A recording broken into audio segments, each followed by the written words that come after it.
get straight to it. Yeah, I appreciate it, Brian.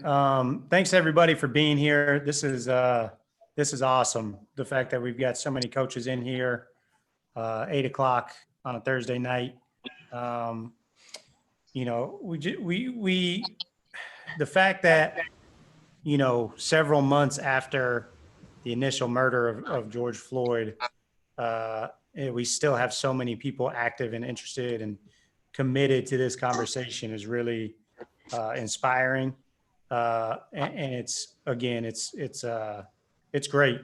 You know, I think the narrative when this first came out and you saw the outpouring of support was that, like, you know, this is great, but we hope it doesn't last just for 2 weeks. And again, the fact that we're still here continuing this conversation, you know, and what Brian has done, you know, the first conversation that he put together with his roundtable about a month ago, you see all these other groups that are taking action, and other individuals that are taking action and doing their part and using their platform is unbelievable. We had a great panel on Tuesday night with our group Women in Sports with some really powerful conversation, and love the fact that we're back here 2 days later talking about this again with, you know, just shy of 100 coaches. Again, huge thank you to Brian Burton, what he's done just overall the last, you know, since this pandemic hit with All Access Coaches Corner, being a voice, sharing knowledge and sharing a platform with other coaches in the industry is really what our organization is all about. And, you know, like we look at it as our responsibility to provide that platform for the coaching industry. And if we're not going to use that platform to talk about stuff that really matters, then we're just wasting time and it's all, you know, smoke and mirrors. So I'm so glad, you know, that Brian put this together and that we could be a part of continuing this conversation and making sure we keep this in the forefront of our minds and action. So I'm going to hand it over to Brian, who did all the work in organizing this. And again, huge shout out and thank you to you, Brian, and just happy we can help and be a part of it. Yeah, no, thank you, Adam. Obviously, it goes without saying you creating this platform for coaches to be able to grow and network and be able to have opportunities like this.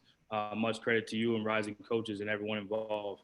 I'll get straight to the point. This is a topic that's really, I'm really passionate about. I'm really convicted about. This is our second roundtable. We decided to get to the roots, meaning the grassroots, the junior college roots, the roots of where the four-year schools we get majority of our players from. So wanted to not only get to the root of that, but also the root of the issue that we have at hand. So it'll be uncomfortable at times. We want to make sure we're always working through it. We want to be honest. We want to be transparent. We want to be real. This is not a politically correct forum. We want to make sure we're respectful, but at the same time, we want to make sure everybody is heard and everybody can speak their own truth, because the more we can get to the root of these problems and the root of these issues and hear each other's out and hear all sides, the better we will be for solutions. So the order of events, so we'll have 3 opening speakers. I'll kind of direct which speaker will go first. Basically, everybody tonight will introduce themselves. Introduce yourself and what organization you represent, and then you'll kind of get to it. We want to try to keep this as concise and flowing as possible. We definitely want to give great answers, but we also want to make sure we keep it moving so everybody can get multiple times to touch the rock, more or less, just like we tell our players. So the purpose and the vision of this is for knowledge, education, sharing perspectives, and again, just wanting to get to the root of this so we can all create change within our own basketball and community, family community, neighborhood community, school community, whatever it may be. So we want to make sure our answers, we want to try to keep it 2 to 3 minutes, try to keep it brief. Our opening speakers will be 3 to 5 minutes. We'll let those guys have their respect. So part 1 will be a moderated question part. Our second moderator, unfortunately, had something come up last minute, so it'll just be me and Adam moderating. So we'll get questions. We'll direct you guys through it. Again, you'll introduce yourself, where you're from, and then give your answer. And then we'll keep it moving. Part 2 we'll allow the audience to get involved. So in part two, as part one is going, as we get going, even in the introduction speakers, feel free to direct message Adam Gordon. Okay, Adam is going to pick questions out of the chat that we'll bring up. Okay, and I'll explain that part more when we get to part two. Part three will be the paired conversations. We paired up different coaches with other coaches. They've given each other their question. We'll see that conversation live right in front of us. And then the last part, part four, will just be closing thoughts, what we can do for change. So without further ado, just kind of getting straight to it. So if you see me do the thumbs up, okay, if you see me do this thumbs up, that's our way of saying you're doing a good job, but let's keep it moving, okay, time-wise, okay? So let's make sure we stay conscious of that. So out of the gate, we'll have our first opening speaker. So the idea with our opening speakers, we wanted to have some of the veterans in the grassroots and junior college game to be able to give us some wisdom, some knowledge, some perspective of their years of doing this for a long time. So we have two junior college head coaches that have long tenures in the game, won a ton of games, both of them, much respect for them. And then we have one of the more influential grassroots leaders in the state of Texas, in Alan Brandt. So we'll let Alan Brandt go first. I call him Uncle. He's near and dear to my heart. Just introduce yourself, Unc, and tell where you're from, who you're representing, and then we'll get straight going.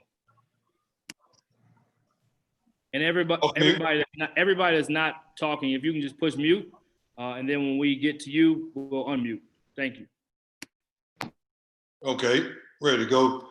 I don't know everybody on. Like Coach says, almost 100 coaches on here. Alan Brandt, better known as TexasBoysBasketball.com. And I also involved with a tech company, Empirical Sports Solutions, that some of y'all know some things about and some of you don't know as much about. But to get right to the matter and opening this thing up, the mere fact that we are here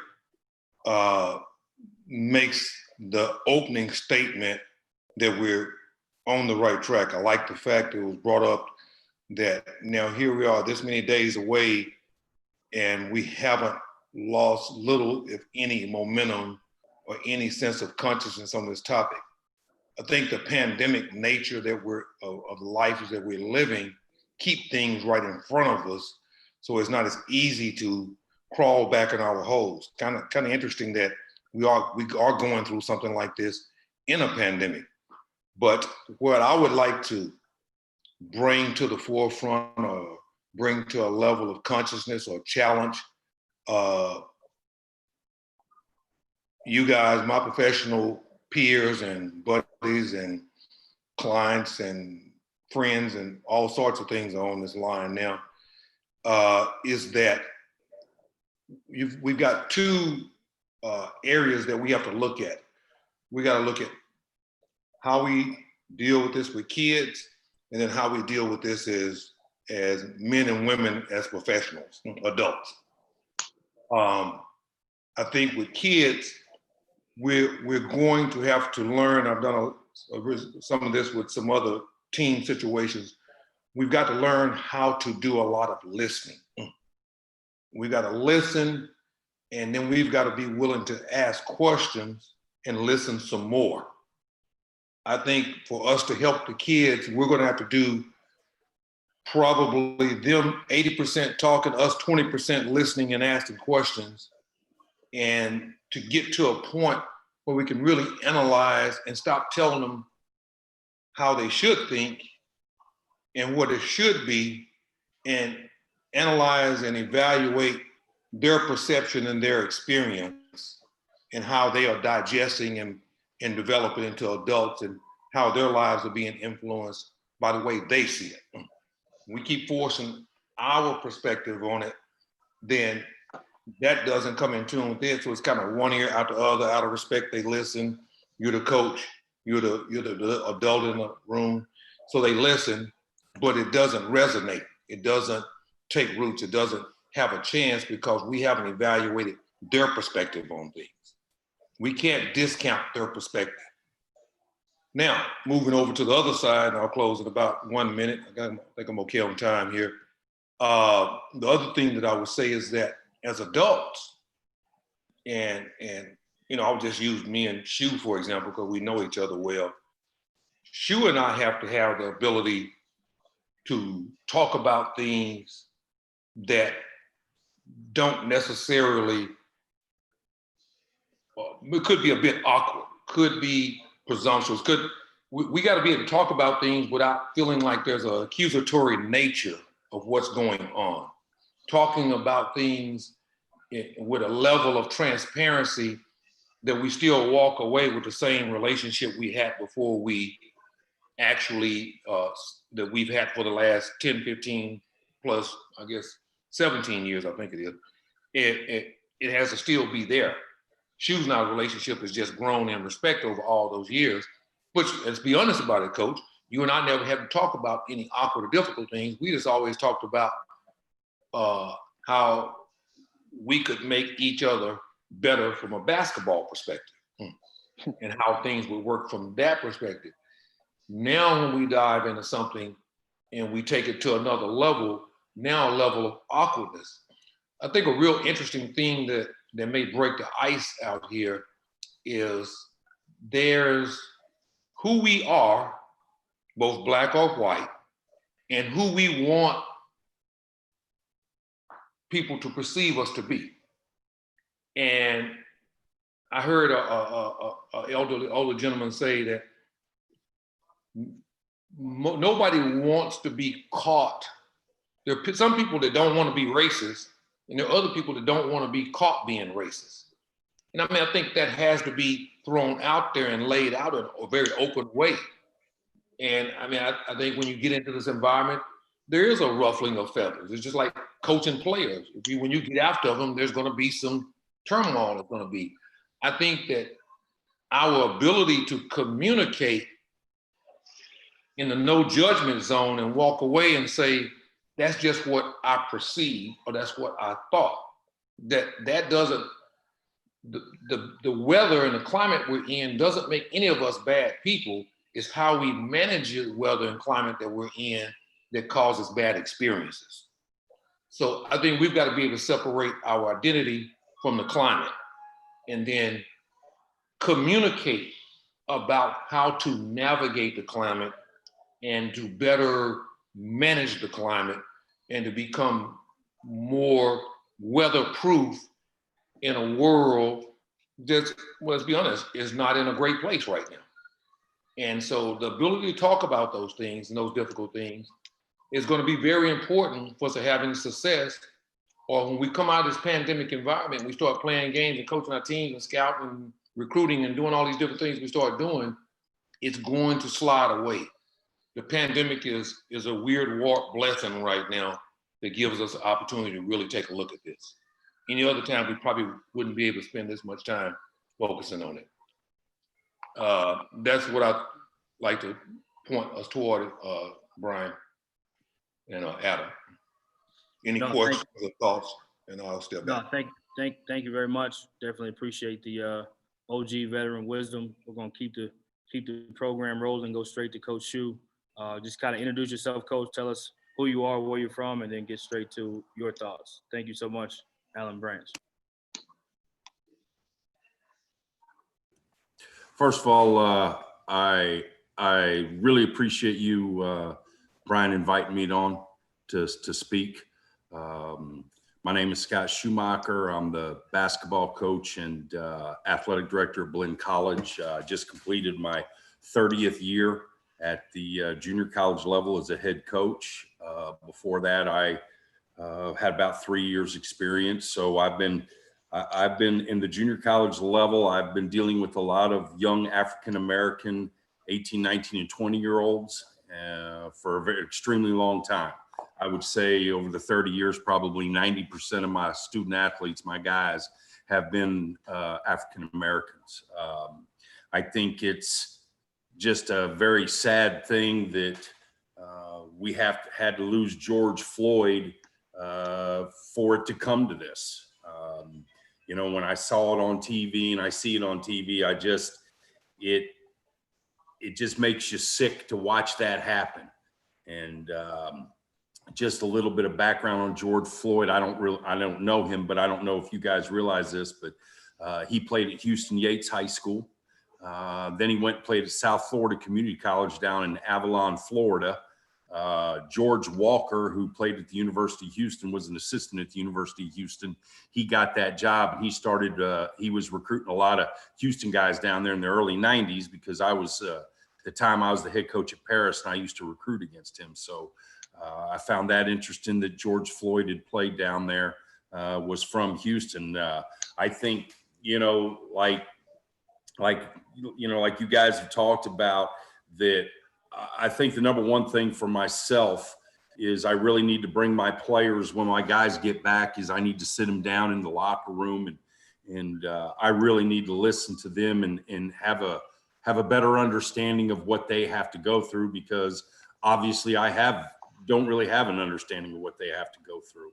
And I think that's huge. I think that's big for all of us to listen to what our guys have to say and decipher how we need to help them get through it. I saw something where I did some, been doing a lot of thinking, a lot of research on all this stuff, that basically that the change that social injustice includes equal access to opportunities. I know that in everything that I've done for the 30 years as a coach, I really overemphasize to my guys to try to help them get their college degrees. And I think the reason that I do that is because I want them to be able to do something that they want to do with their life, and hopefully that will help them with their families and help their families move on to get education, because I really think that education opens up doors that otherwise would not be open. And I think our guys really have to go through that.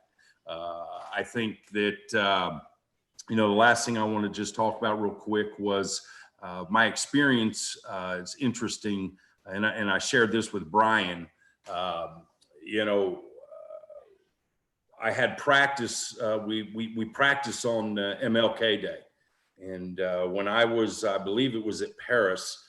I can't remember if it was at Paris or Kilgore, but at Paris, I had like 4 or 5 of my guys that said they weren't going to come to practice because it was MLK Day, and they did not want to come to practice because of that. And I took that as an opportunity to visit with my guys and actually explain to them about Martin Luther King, what he stood for, what he was all about, and about, that he was against racial segregation, that he was equal rights for all people, that hopefully that one day America and the world would be colorblind, where race would not impact a person's civil rights. And I talk to my guys about that all the time, about the opportunity that they have to get a college education, because 30, 40, 50, 60 years ago, they might not have been able to be at Blinn College on an athletic scholarship and get an education. So I really talk to my guys about opportunity. I talk to them. I try to be a very good role model for my players, so that they not only learn basketball, but they learn more important things, that when they leave Blinn College, about how to handle themselves, how to treat people, how to talk to people, and how to be thankful for what they have and to reach out. So, but I just think that, like Alan said, the fact that we're still talking about this in a way that we were talking about it as soon as it happened is a good thing. I think change is slow, but also change takes time. And as long as we continue to work on the change, it will only get better. So there you go.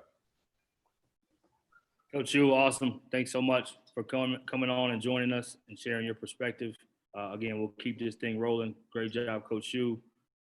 Kevin Gill, head coach of McLennan College. We'll let you go next, Coach. Thank you.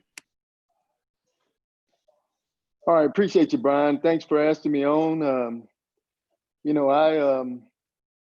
I just kind of want to share some information that I received from a lot of older coaches that really helped me develop into being a basketball coach and just a leader of men. And, the few things I want to share with you guys is about coaching and how we can be better. I see a lot of guys, they want to jump to the top from the start, and you can't do that. I was always told you have to crawl before you walk. while I was in college, I was coaching at the Gonzalez Boys Club, because I wanted to be a coach. And then after that, I spent 3 years of junior high coaching. And, those things prepare you to be in a seat that you're in today. And I've always relied on older coaches to help me.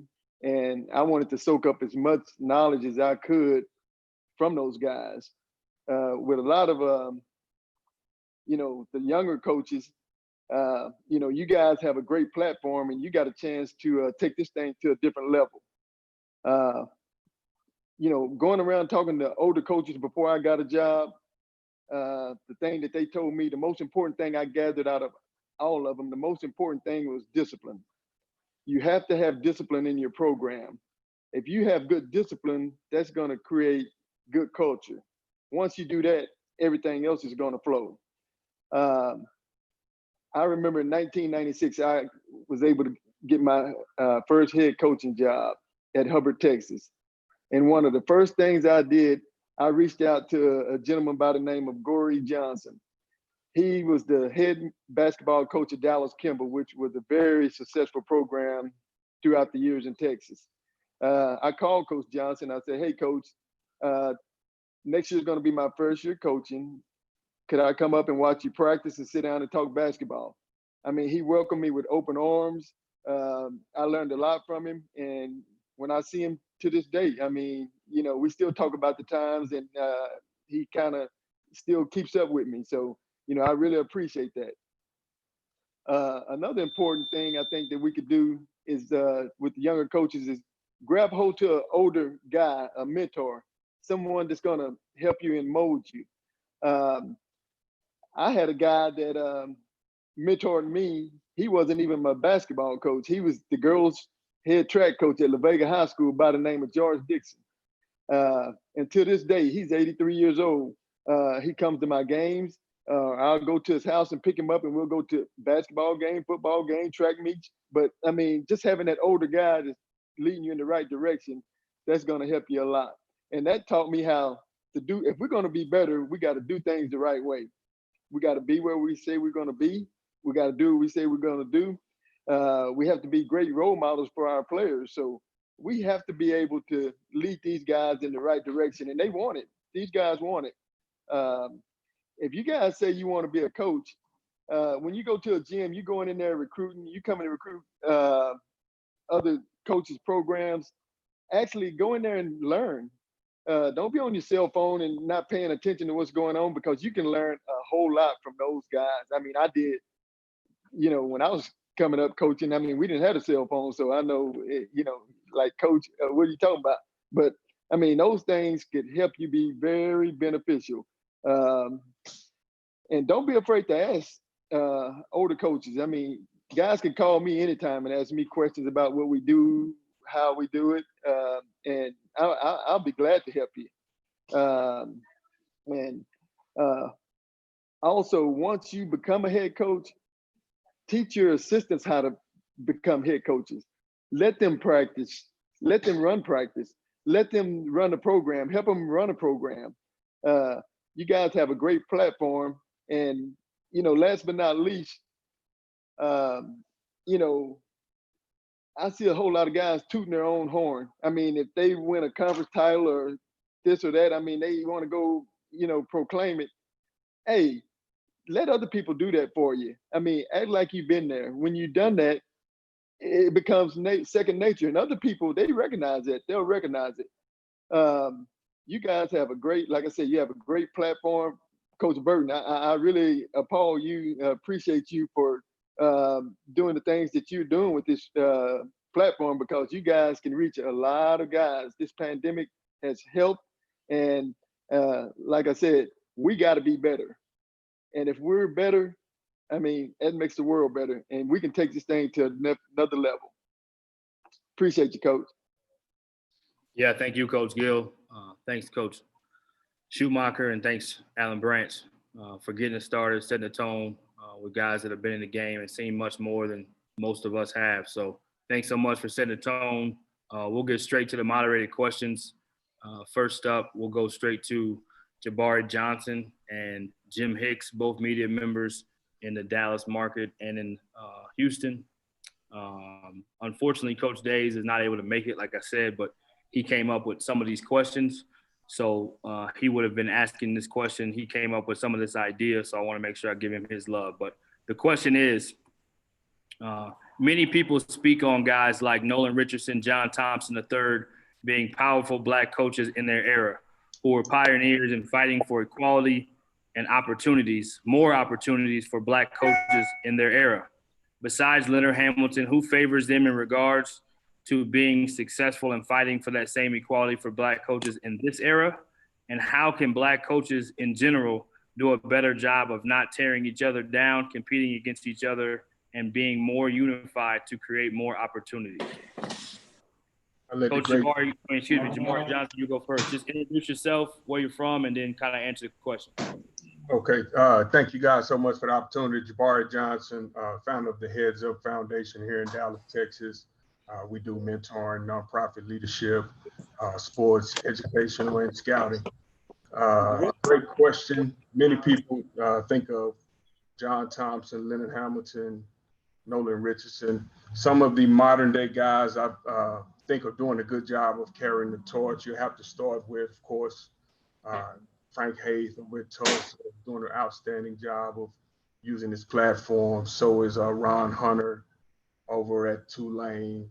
You got Kelvin Sampson at Houston, and Mike Boyne over at Oklahoma State. You know, Black coaches are severely misrepresented in college basketball. So these guys do a great job of speaking out and letting their voices be heard. And not only that, but educating the player, educating the young men that come through their program. So those are some of the names that come to mind.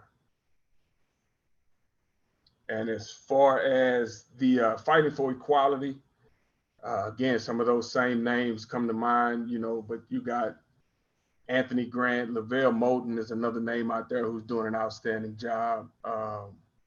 Then you got some of the younger head coaches, Jawan Howard, who's the first Black head coach in the Big Ten, getting ready to do an outstanding job with his platform as well. So, and as far as tearing down one another, I mean, the statistics are against Black coaches as it is. So that ought to be enough to do a better job of pulling each other up instead of tearing each other down. So those are just my thoughts on that. Thank you, Brian. Yep, thank you, Jabari. Jim Hicks.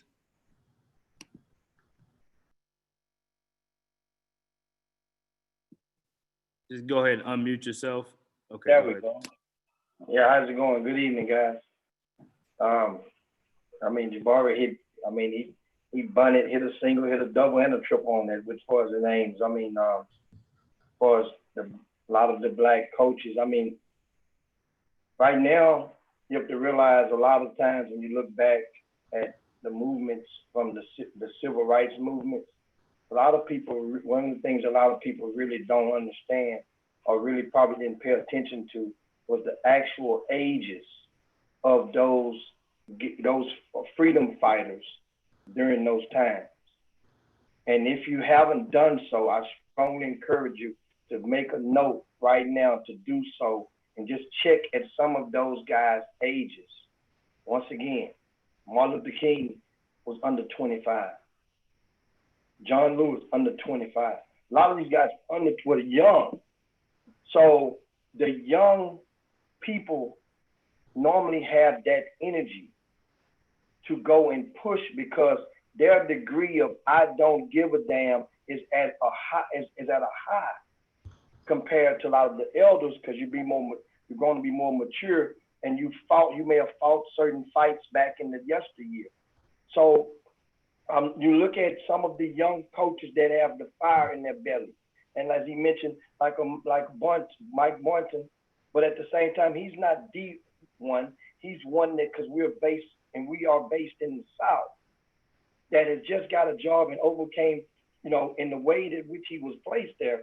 Now, all it takes, winning gets people's attention. So the Black head coach who wins, and that enhances the voice. It's unfortunate, but that's just how it goes. The most recent one that we had before, of course, you mentioned Leonard Hamilton. We had a Kevin Ollie, and we see what happened to him. It happens, it happens. But it's going to be, it's many out there, and they win, then it helps. But at the same time, it's many out there who will win.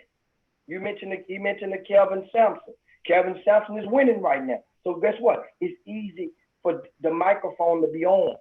It's easy for people to turn their ears on when it comes to Kelvin Sampson or Ron Hunter or you mentioned Anthony Grant. Now, a lot of the coaches that have a consistent voice and their level is consistent as far as the energy. You look down in those SWACs, those HBCUs, and you see a Kevin Broden, and you see down at Prairie View Byron Smith. Byron Smith is not shy, and he don't use coach speak very much at all. And he'll give it to you how it goes. You see a Johnny Jones at TSU who's fighting that fight, and guess what? He's been through different ranges. A guy like Mike Davis over at Detroit. These are guys that ain't scared, but they just know it's just hard sometimes for these coaches I talk to them if they know that people are behind them and are willing to at least match, treat it like a 401k, match their energy as they try to fight for you. Trust me, there's a lot of guys out there be willing to fight, guys. I promise you. Yeah. That's what I got to say right now. Yeah. No, very good. Appreciate both you guys and those answers. Great job. We'll go next to Coach Ted Crass and Coach James Stafford. Again, a question from Coach Days, who couldn't be here. You both have recently been hired as head coaches and also have been Division I assistants. What are 2 or 3 things you can tell us that's wrong with the system to why we don't have more opportunities for Black coaches to be head coaches outside of the fact there's not very many jobs in the first place? What other factors in the system are part of the problem, in your opinion? We'll let Coach Crash, you go first.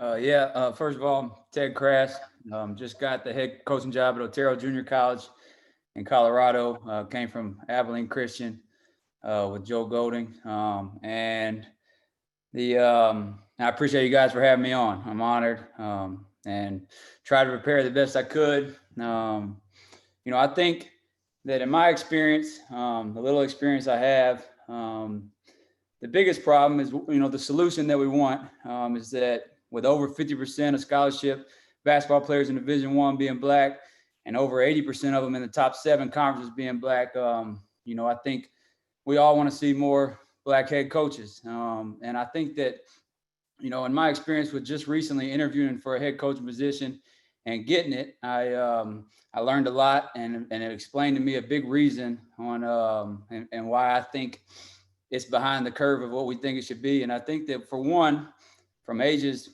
18 to 23, majority of Black people that will eventually want to get into coaching are still playing, and they want. So I look at one of my best friends, Solomon Bozeman. When we were both in college together, he was the player of the year in the Sun Belt, and I was a student manager. So at 7 o'clock at night, Solomon was going to the gym, and I was over there helping Big Mike with his English paper and tutoring Big Mike and helping our ops guy with travel. And, I was, and Solomon went on to make some money playing basketball, and I went straight into coaching. So me and him kind of have the same experience as far as around the game. We're the same age. He's a little older than me, and he would love to be a head coach at Otero Junior College. But, I think I went through the interview process with Otero, and I talked about basketball for about 45 seconds, the entire interview. They didn't care about that. They cared about operational standpoint and things that really have nothing to do with basketball, but we know as head coaches we have to do, especially at the junior college level. And and then there's another good friend of mine who was an assistant with me at ACU, Antonio Bostic. Antonio Bostic knows more about basketball than me. He's damn sure a better player than me. He's a better player development than me. But we both became assistants at ACU the first year.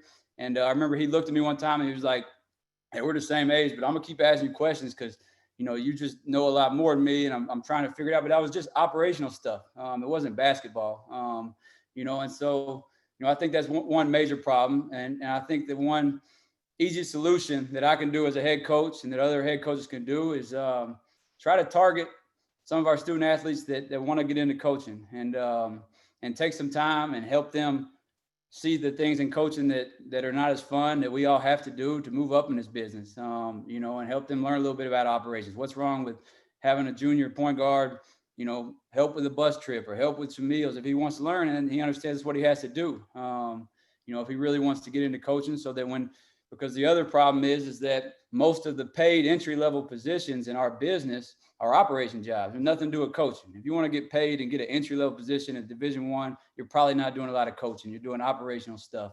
And then most of the entry-level coaching positions are unpaid. And that's where we get into a whole bigger problem and a different problem, which is, the white privilege and generational wealth. And that, me from 18 to 23, I was able to be a full-time manager and never got paid. And I'm fortunate and I'm blessed that my parents helped me get through college and that I could focus on. I knew I wanted to be a coach from the time I was 16, and that put me in a position that I was able to be a head coach by the time I was 30. And I understand that. I'm not, I'm not confused on that. And, what's the solution to that? That could be a little more difficult at some levels, but, can we get, student manager jobs or student manager scholarships that, have to go to African Americans? They have scholarships like that up and down the university. It might not have anything to do with athletics, but for that reason alone, because I'm sure there's plenty of guys out there that wanted to do what I was doing as a student manager, but they had to go and get a regular job, and that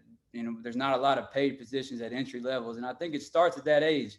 We're not going to fix overnight that most of the athletic directors are white and that the majority of them are hiring white people. Like, we're not going to fix that overnight, but what we can all do right here in this room is the guys that are 18 and 23, help them see the stuff that the administrators want, and because they don't, at my level, they're not really worried about basketball. They're worried about all the other stuff. And how can I help my 18 to 20-year-olds learn a little bit about that, so that when they get in the position that I was in, they can take advantage of it, please the people that need to be pleased. That's just is what it is. But it's not a basketball thing. To me, it's how can we help them with all the other stuff. Great job, Ted. Appreciate that answer, man. Appreciate your research you did on it too. Coach Stafford. James Stafford. I'm a head coach at Ranger College. Just piggybacking a little bit off of what Ted has said, I think the mentoring program, one of the things like I try to do with some of the young players, I kind of identify guys who I think could be coaches down the road. And I think when that happens and you can start talking to them, having those conversations about those type of things, I do that a lot with the guys who I think can be coaches down the road, talking about coaching things. I mean, actually my son, I do a lot with one of my sons and talk to him about coaching things. And so, just giving them the right mindset, like Ted talked about, is more than just basketball. It has a lot to do with in terms of non-basketball stuff. And as a new head coach, I'm finding that out. There's so much non-basketball stuff I've been doing for the last 4 months. It's ridiculous. But those are the things that they need to learn. Just to interrupt you real quick, where have you coached Division I, just so we can have some context, if you don't mind? Okay, I started out, my first job was at the University of Wisconsin. I went to Duquesne University. I coached at University of Toledo, Florida Atlantic University, and SMU. So I spent about 11 years coaching at 5 different schools. So that's a big thing, I think, is just, us coaches as head coaches starting to identify your student athletes who you think might have an opportunity to be a coach at some point, and start having those conversations with them. They don't have to be long, drawn-out conversations. Like, I have some of the guys that I'll just say simple little things just to kind of plant seeds with those guys. And so, and one of the things I really try to plant seeds with them is about getting jobs as graduate assistants, where you can get an opportunity to get you a master's degree paid for, and it's your introductory and walking into coaching. And so if you look across the board, there's just not a lot of African-American guys working as graduate assistants. And I think if you can get those guys in those kind of positions, it helps them going on as time goes on. Other thing is just finding some type of mentoring program, similar to what the NFL is doing, and trying to identify some young guys, get them into a program, get them hooked up with another coach. Again, it's going to take some work and take time out from head coaches doing that. But just if they have mentors, I was fortunate that I had several different mentors. I mean, I had about 3 in particular who I spend a lot of time with. I can ask them a lot of questions. They've come out to my practices. They've given me positive feedback. I had some who, I got one that's kind of a bit of a cheerleader for me. I have one who just kind of tells me exactly, what he sees and what I could be doing better at and what I'm doing a good job at. And so just having some type of mentoring program. I think one of the other things, and Ted kind of hit on this, is that we can't fix that right away, but we got to start trying to move guys into positions as administrators or athletic directors. If we can get more African Americans to be administrators or athletic directors, I think that you'll have a better opportunity to get guys in positions as coaches. And like you say, like Brian, you had mentioned earlier, there's not a whole lot of positions out there as it is, but if you have more people at the top who are making some of these decisions, they can identify who those people are. Probably the last thing I can think of is I know that a lot of these search firms, they do these meet and greets and they get a lot of coaches in doing that. Somehow, some way to get more Black coaches involved in that, or maybe develop something else that would be good for them where they can meet and greet with athletic directors, they can meet and greet with these search firms. And I think those things will give guys, give African-American guys another opportunity to be able to get into coaching.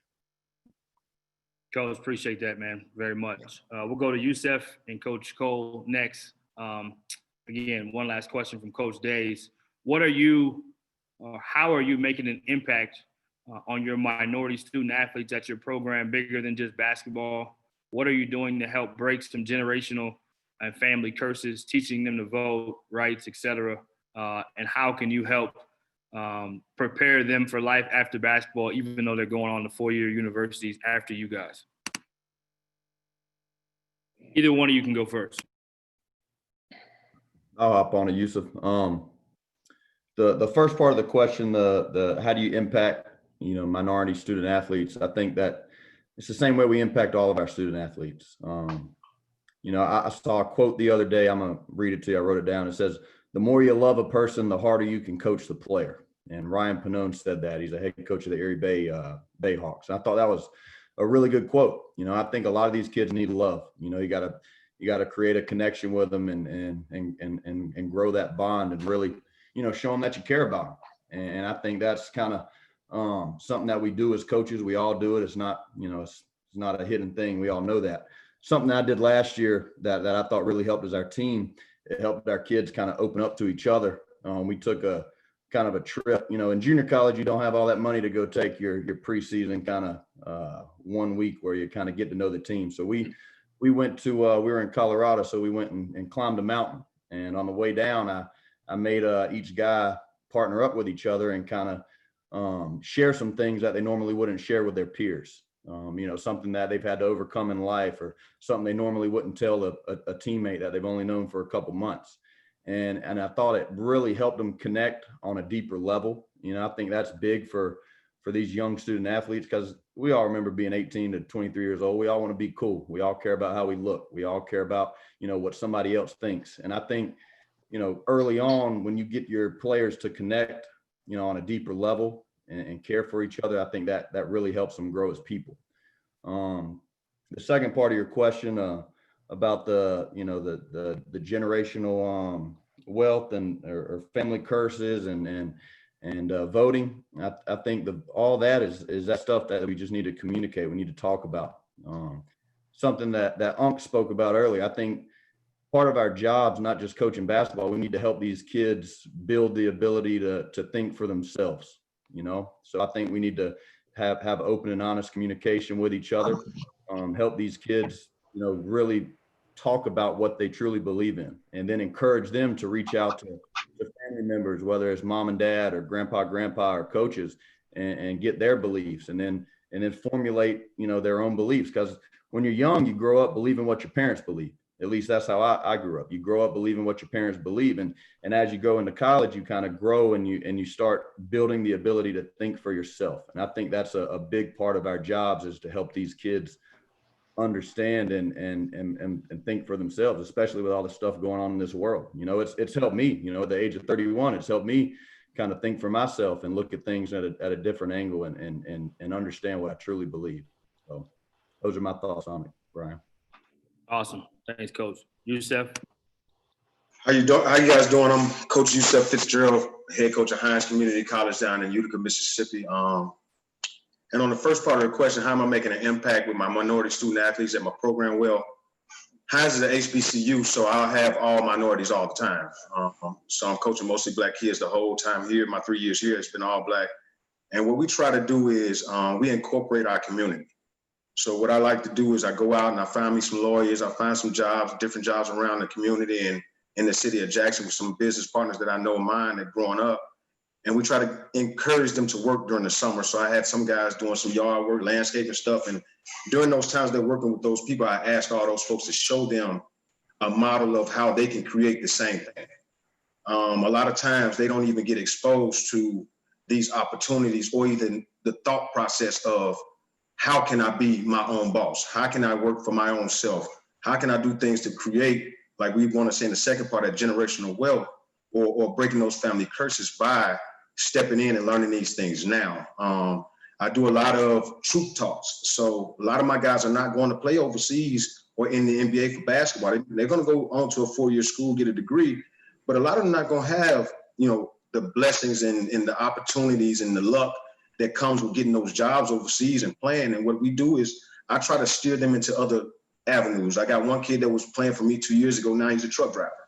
He's traveling across the country where he's going from California to Pennsylvania driving trucks, and he loves it. He said to me, Coach, I appreciate you for giving me those real talks, because before that, it was all they told me was basketball, basketball, basketball.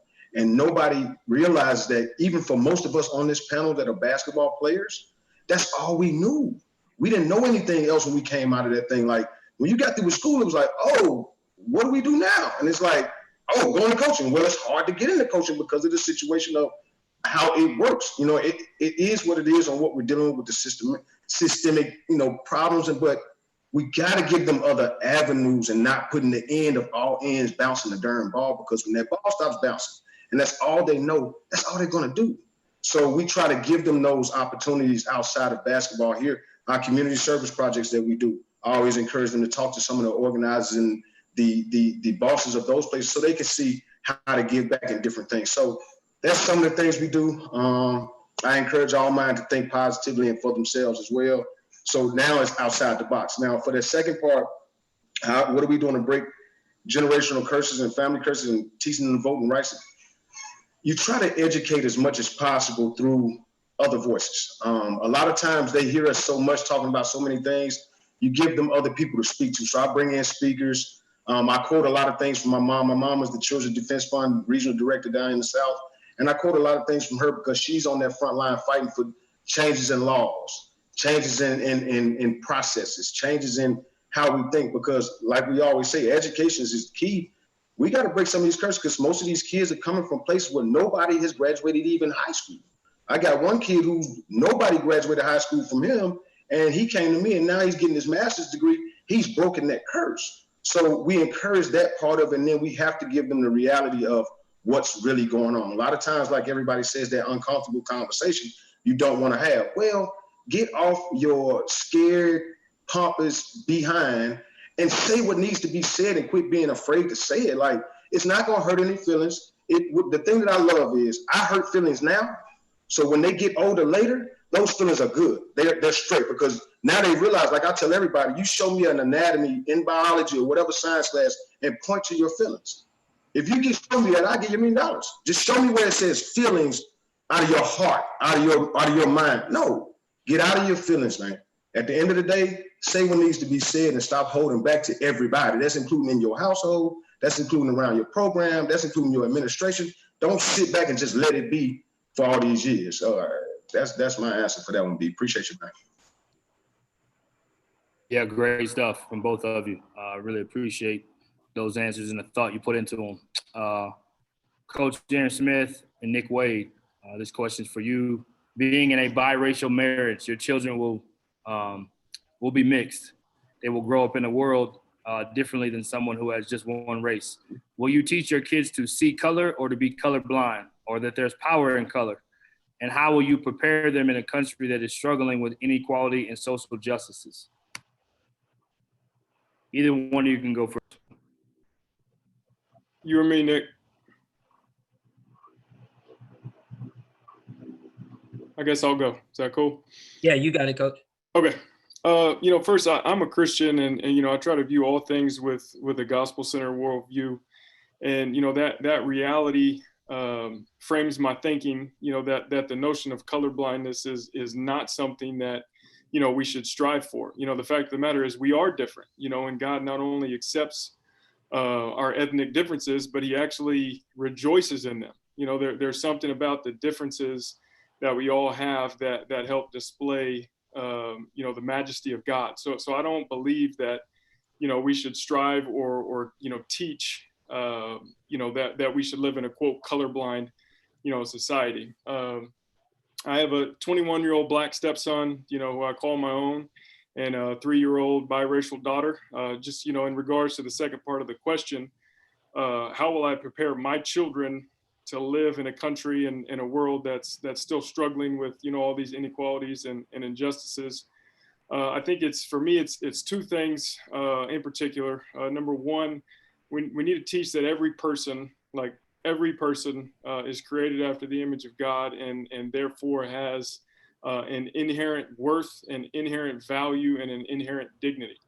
And number two, we need to teach them that this world is broken, but that God has equipped us to work towards mending that brokenness. That he wants to use my children and your children. As Mr. Hicks talked about, the leaders in the civil rights time were young. Like God wants to use our children as his instruments, to make all things new. And that's our responsibility, and it's their responsibility. So for me, if we aren't training ourselves and our children to one, recognize, that brokenness and the injustices therein, then and also to do something about it, then I think we're failing them. And I think that's just kind of the quickest way that I can answer both of those two questions.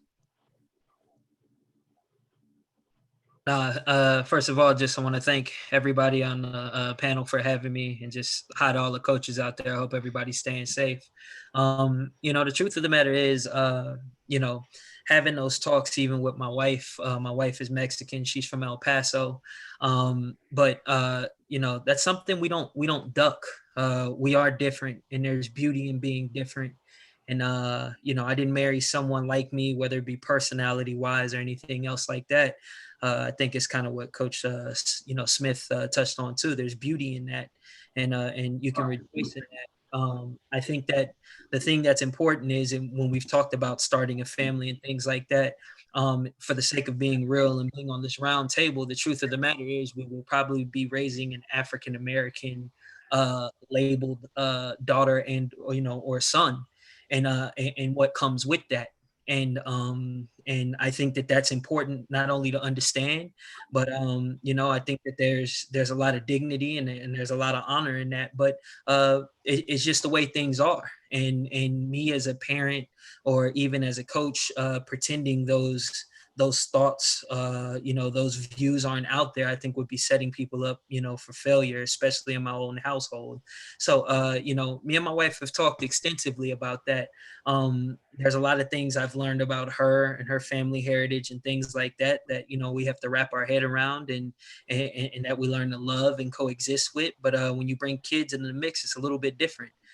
Because, depending on, the complexion or, the way that they're seen, whether you like it or not, they're going to have to move differently. And making sure that I prepare, my kid, not only to see people as human beings and for their inherent good and things like that, also understanding that, there are different rules and things that, we would have to go by, or, grow up as, or maybe even different questions you had to face.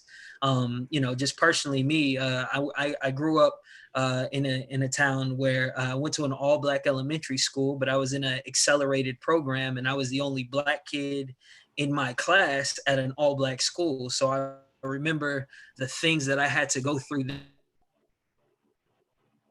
there, any understanding in those conversations that were kind of forced on me. Uh-oh, I think I'm chopping up a little bit. Am I back? Okay, good. You're good. All right. Yeah. They were kind of forced on me as a kid, but I remember, moving forward, those were things that I was ready to come to grips with when I was a little bit older. But seeing the difference in people is always wonderful. It would be very shallow of me as a husband and as a fan, a father, just to label things by a certain skin tone or color. But teaching about the whole being of human beings and understanding that people come from different different backgrounds and walks of life, and there's beauty in that too. So. Big time stuff for both of you. Appreciate that so much. We'll go next question with Brandon, Goebel, and Pete. In regards to the topic of social justice, Black Lives Matter, and equality, what would you like to see from your white counterparts in our lane and space of college basketball? Pete, will have you go first and Brandon second. Pete, hit unmute and then introduce yourself and make sure you mention your book, please. I'm Pete Schwadown. I was a college coach for 10 years. I've been running camps on the periphery of college basketball for the last 10. I wrote a book called Recovering Racist. You guys are all welcome to check it out on Amazon.com. Thanks, Brian. At this point, and of course, if you're on this call, it probably doesn't apply to you, but at this point, if you misunderstand what Black Lives Matter means, it's deliberate. It's willful. And so I remember, for example, the first time I heard the phrase white privilege, and this was maybe 5 years ago. I'd never heard it before in my life. And I've had lots of setbacks and misfortune and so on and so forth. And so that didn't sit right with me when I first heard the term. But then about 45 seconds later, I Googled it.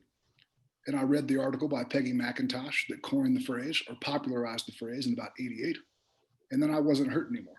And so on the topic of Black Lives Matter or any other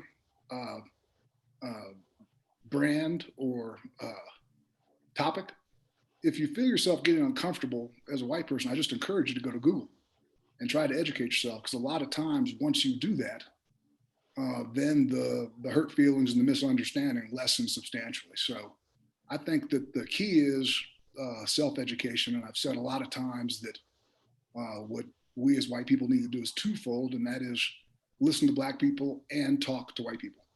It's not enough only to listen. We also need to use our voice and talk to our own to try to move the needle. Because at the end of the day, we can't live our ideals as a nation until we move past racism. And racism is a white issue that affects Black people. But it's up to us as white people to fix the topic of racism. And until we do, we're never going to look to the ideals we're supposed to as a nation. So that's about all I got. Thanks, Brandon. Same question. Yeah, I'm Brandon Goebel. I run JUCO Advocate and Verbal Commits. It's an interesting thing because with Black Lives Matter and equality and all that everybody in this group, just by the sheer fact of being here, has a relatively common understanding, perception of kind of, I think, what we think and what a lot of the issues are and stuff. And so from our counterparts, especially in my walk of life, and on my side of it, where I'm spending a lot of time talking to thousands of coaches in a year at this point. And, Coach Pete is talking to thousands of coaches, and, Hicks is talking to thousands of coaches. And so we see this huge spectrum of college basketball. Whereas like as a coach, a lot of times, you've got your smaller circle. There's a lot of guys you see on the road and all that sort of thing, but you're not necessarily interacting as much maybe as we are. So we have kind of this broader spectrum. And one of the things that I'm really trying to work on, and it's really hard, but one of the things I would also like to see from my counterparts with it is in regards to equality, Black Lives Matter, all that sort of stuff, is really taking the opportunity to have the conversations when we see something that is out of line, when we see something that we don't agree with, that we think is either counterproductive to the movement, that's counterproductive to what we think is the right thing. And instead of saying like, man, that guy, I can't believe he thinks, he says, he whatever. Like, have that talk. You know, we have to be strong enough, brave enough to pick up the phone and say, hey, you know, I saw something you said, I saw something you did, I want to talk to you about it. And it doesn't, you know, it doesn't have to be an accusatory thing. It doesn't have to be this, you know, hammer somebody over the head thing, because I think if we're really committed to affecting change, and if we're really committed to being a part of this process, that we have to be also understanding that people are going to make mistakes, people are going to say things, people are going to do things, and we have to give some benefit of the doubt of being of saying, hey, be open to the conversation, and like, let's have it right now and see if we can help educate and see if we can help move on and have some good positive change with the people that we are around and spend our days with and have our conversations with and things like that. So, you know, and again, it's difficult for sure. I mean, there's still a list of calls that I need to make, that I want to make, that conversations that I want to have and stuff, where, you know, you get nervous saying like, oh geez, I'm going to pick up the phone and have like a really hard conversation. But that's what we got to do, because, you know, we're fortunate to be in a position where we actually can affect a lot of people, because we're associated and spend a ton of time with so many people in a lot of ways that a lot of other people don't have that opportunity. So appreciate that, both Brandon and Pete. Great stuff. We'll go to E along with Marlon Lowe. E will go first with you and Marlon second. I had a white friend of mine who was looking for what he can do in this situation. He called and asked me. And in the conversation, he asked the question, what is the tough question that we are not asking ourselves, or that I'm not asking ourselves, we as white people, or me, myself, as a white male? So I ask you, what would you say to the answer to that question to a white male? What is the hard question or the tough question that they are not asking themselves in regards to this topic? And then I would ask you the same thing. What is the tough question that we as Black men or women or people are not asking ourselves? Again, what is the toughest question around this topic in regards to making real change that we're not asking ourselves? Either that we're not or that we need to. Coach Davis, you go first. Hello, I'm Irvin Davis. I'm director of Dallas Showtime. Been directing since the year 2005. Also have a recruiting service, Dallas Showtime Basketball Report. Has been a certified scouting service since the year 2007. I appreciate you having me on, and appreciate being on here with these colleagues and peers that I'm on here with. I think one of the toughest questions that we have to ask ourselves is, sometimes I think we look at a kid, especially a young Black kid, and coming from his perspective, and I think you need to ask yourself sometimes, why is that kid so angry? You know, a lot of times, you know, you just kind of, a kid is angry all the time, or you see him as being a problem child or whatever, and you're so ready to just kind of just let them loose and just, you know, turn your back on them in some ways and just say, hey, let's just go and get another one. Let's just go get another one. I mean, this one didn't work. I mean, we can go find another 6'4" Black kid anywhere. And I think sometimes you gotta really get to know that kid, know that person, know where that kid's coming from. Ask that kid questions. Ask him why he feels the way he do. And like Mr. Brandt said earlier, do more listening sometimes than talking. I mean, you don't know. There's no way you can know. And the only way you can educate yourself about something that you don't know is to ask questions.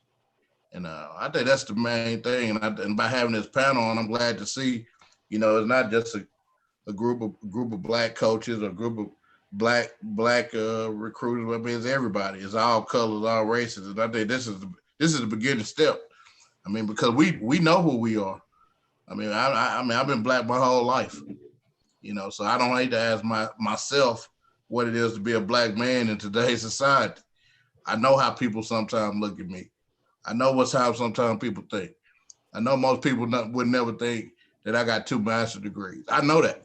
I know that when I walk around. I know what people think of me being a Black man. But this right here, I'm thinking, is the beginning of applying change. And one thing about ourselves, I would ask real quick, is just as a Black person, I just got to say we got to stop. We got to, as I said, why do we hate ourselves so much? I mean, you know, before we worry about everybody else, we got to treat ourselves a certain way. I mean, the way how we even treat people, each other in the coaching world. I mean, the hate that's out there trying to, you know, you don't want guys to progress because you want to keep them at a certain level to make you feel at a certain standard. I mean, why use this coach?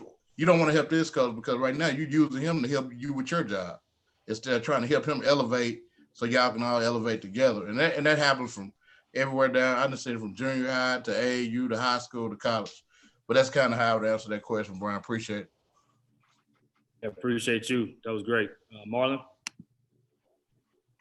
What's good, Big E? Yeah. Those grassroots guys know a little bit after all, huh?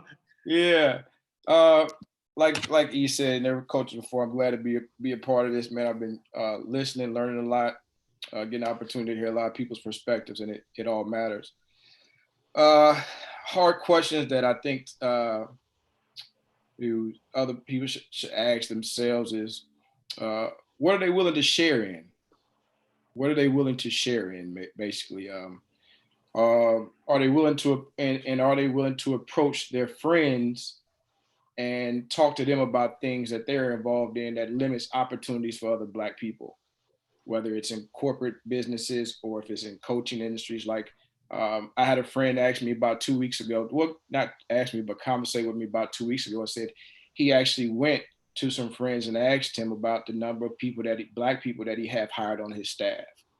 The resumes, how many resumes? I don't know if y'all know or not, but when things went a few months ago, when things started going crazy, if you hadn't heard the rumor, like Coach Sampson at the University of Houston, I heard that he went back and he asked a lot of different coaches in the programs, how many Blacks do you have on your staff? He asked administration, how many Blacks are working in administration? Like, are you willing to do that to some of your friends and colleagues to understand, like, there needs to, in order to be able to help other people, you have to be able to share in some resources per se. United States is 10% of the world's population. However, we use 50% of the world's resources. I mean, that's selfish if you ask me, but this is about trying to help. And how can we help each other? Jim Hicks is on here. He has the Chop Shop. He has a black owned media company that gives out information. Are some of your colleagues willing to invest in his Chop Shop, you know, for Black media, to be able to help other Black people to be able to have some understanding where they don't have to hear CNN all the time. They hear different perspectives, and he's been doing a great job on that with him and Robert Hatter. I do some small things myself, but I'm not going to put that out there. In regards to what are we asking of ourselves and need to do of ourselves, I would say to Black people, you need to find some Black ice. Find Black ice, taste it, enjoy it, love yourself. Find some, stop thinking that everybody's got, you got to hear one group over another. Power respects power. And in order to be able to get power, you have to be able to love yourself and learn how to galvanize yourself and grow as a community. When you grow as a community, things happen. We're talking about police reform. Everybody's screaming about police reform, which is a good thing. But if you don't have power and politics, don't control the economics and the politics in your own community, then the police reform is for nothing. People are going to go back to doing what they usually do. So that's what I would say right there is, but we start talking about it. And for those that don't know, Black people always say, oh, we think that, white ice is better. They got colder ice and colder water than we do. So I told Black people, you need to find some fucking Black ice, and taste it and enjoy it. And it's okay. But that's what I say to ourselves. So thank you. Yeah, thanks both of you. Let's go to Hank and Tom. Both had coaches in junior college level, at the junior college level. Both of you have posted and made public comments about Black Lives Matter. Really, both of you have made several posts about it. So you seem to be very passionate about that topic. We appreciate that and appreciate you being on here. You've also been positively outspoken about coaches standing for justice, and that changes need to be made, which is outstanding. What do you say to the people that are the all lives matter people who almost don't want to give credit or take offense to the concept of Black Lives Matter? And how do you handle talking to a person of the same race as you who may not necessarily think or be as outspoken in support and maybe on the other side of this and think that all of this Black Lives Matter is overblown?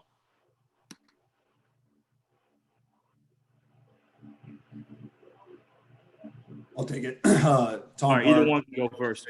Florida. So, I mean, I think there's just so much ignorance in the world where people actually think that Black Lives Matter is a hashtag. I'm sorry, Coach. I didn't say where you're from. Will you introduce where you're from too? I'm sorry. Yep.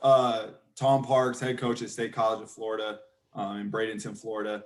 You know, I think that there's a lot of ignorance in the term that people think it's a hashtag, where in all reality, it's a global organization. You know, specifically, you can go on their website and read things like, we acknowledge, respect, and celebrate differences and commonalities. Things like that, they're very outspoken about believing that all races are connected. And I think it simply, Black Lives Matter simply states that Black lives are undervalued. And it's one of those things where if we're going to have a conversation about it, I think it's so important that we educate ourselves. As basketball coaches, we really try hard to educate ourselves on skill development, exodus, and things like that, where there's people that have dedicated their entire lives to fighting racism and systematic racism. And so if we're going to be an advocate for change, we need to educate ourselves. And I'll be the first person to admit that I'm probably just as ignorant as anybody there is. But it took the George Floyd incident, it took having a conversation with one of our student athletes who indicated that could have been him. And that just hit me different. And so the first thing I started doing was really educating myself. And it's not an opinion, it's a fact that Black lives in our country are undervalued. And you can look at police brutality. You know, a Black man is twice as likely to be killed over a Latinx person, 3 times as likely to be killed over a white person. And so, and 1.4 times more likely that Black man is unarmed. And so there's a lot of facts out there. When you're talking about from an educational standpoint, you know, Black children are more likely to be punished in school. They're more likely to serve harsher punishments. They're more likely to get suspended. And if they're getting suspended, next thing you know, they're on the streets without a high school education. And so I think there's proven facts, and that's why there is this movement of Black Lives Matter in a global organization, no matter where you look at it. You know, I think that approaching someone of the same race, and another white person, you know, we have to have those conversations. Being an anti-racist means that when you see something, when you hear something, you step up and you have those conversations, no matter how difficult. And like Brandon said earlier, it doesn't have to be accusatory, it doesn't have to be confrontational, but it's important to have those conversations. And simply put, when people say all lives matter, they're saying that all people are treated equally, and that's not the case. And there's a group of people treated, not treated equally based on the color of their skin. And so, you know, one example, and shout out to Brian for putting me on to this series, Uncomfortable Conversation with a Black Man, but you know, he has a creative analogy where Emmanuel Acho actually says, you know, take COVID, for example, take the pandemic. We're not saying that things like cardiovascular disease and cancer and those things aren't important. We're just saying right now the focus needs to be COVID-19. And the African-American race, it's been over 400 years. And so this is an ongoing thing, and it's a movement that is so important to understand the definitions of things, to understand what Black Lives Matter means, to understand what white privilege means, because so many times those things are really misinterpreted. So appreciate you having me on, Brian. That's what I got. Thanks, Tom. Hank, will you go next, please? Yep. Hank Pelona. I'm the head coach at Indian Hills Community College. Appreciate you guys having me on as well. The all lives matter thing to me, one of the things that's, I mean, there's a lot of things bothersome about it. I think the first thing that I always hear if somebody says Black Lives Matter, it usually starts with no. all lives matter. I mean, that when I hear white people say that, the word no is usually put right in front of the all lives matter, and it just makes no sense, because as I think Coach Pete said earlier, it is deliberate, especially at this point. It's deliberate if you say that. And if all lives matter, then for sure, then Black Lives Matter. And I think that it's a deliberate way for white people to try to ignore the issue. I think 250, not to take us all back to school here, but I think 250 years ago, the Declaration of Independence said all men were created equal. And that clearly was not the case. I mean, that was written by a slave owner. So I think that word all, it's always been a way to put Black people in a lesser position. It's always been a way for white people, white leaders, white people of power to put Black people in the position where Black people are fighting an uphill battle. So I just think that phrase, all lives matters, I think there's so much wrong with it. I think it's such one of these cop-out ways for white people to basically try to keep some kind of status quo. I don't understand why, when it becomes a civil rights issue or an issue involving race, that all of a sudden the issue is always diminished. Not that these issues I'm about to bring up are important, but we're seeing on TV now sports teams changing their names with Native American names. And I asked somebody the other day, like, how did we get onto this issue? And we got onto the issue because a white cop kneeled on George Floyd's neck for 8 minutes and 46 seconds. And not to say there's issues with Native American sports teams and stuff like that, but all of a sudden the issue is off police brutality against Blacks or racial issues in this country. Those things, I'm seeing that they're talking about, China. All of a sudden, if they put Black Lives Matter on the court in the NBA, that, what about the people in China? No doubt, there's issues in China as well. That's another country. Like, let's keep the focus on Black Lives Matter. Let's keep the focus on police brutality against Blacks. Let's keep the focus on things we need to do to make sure that there becomes a more even playing field. I guess the last thought I have, if you take different issues that we have in this country, cancer awareness is something that's important to me. Breast cancer has hit my family hard. So, there's little things just subtly that I try to do, and all of a sudden to bring awareness to breast cancer. Nobody ever says all cancer is dangerous or all cancer is bad or all this. It seems to be only with civil rights issues, only with issues involving Black people being mistreated in the United States of America, that the issue is changed. And I think all lives matter, or saying no, all lives matter, is just a blatant way to try to deflect the issue, to try to not acknowledge the status quo, to not acknowledge what's really going on, and honestly, for white people to try to feel better about the situation and try to push it under the rug where change will not happen. Great stuff for everyone. So that ends part one for all of us. We'll go to part two now. We'll let the audience ask some of the questions. I'll lead with the first one. One of my former colleagues I worked with, Bobby Coomer, had a question he wanted to ask. I'll direct it to Jim Hicks first, and then let any second person jump in. For all of these questions, we'll try to have two panelists answer. Any two can volunteer. We'll try to get maybe 3 or 4 questions and then go to the next section. So Coomer, if you can unmute yourself, say where you are, who you are, where you're from, and then ask your question.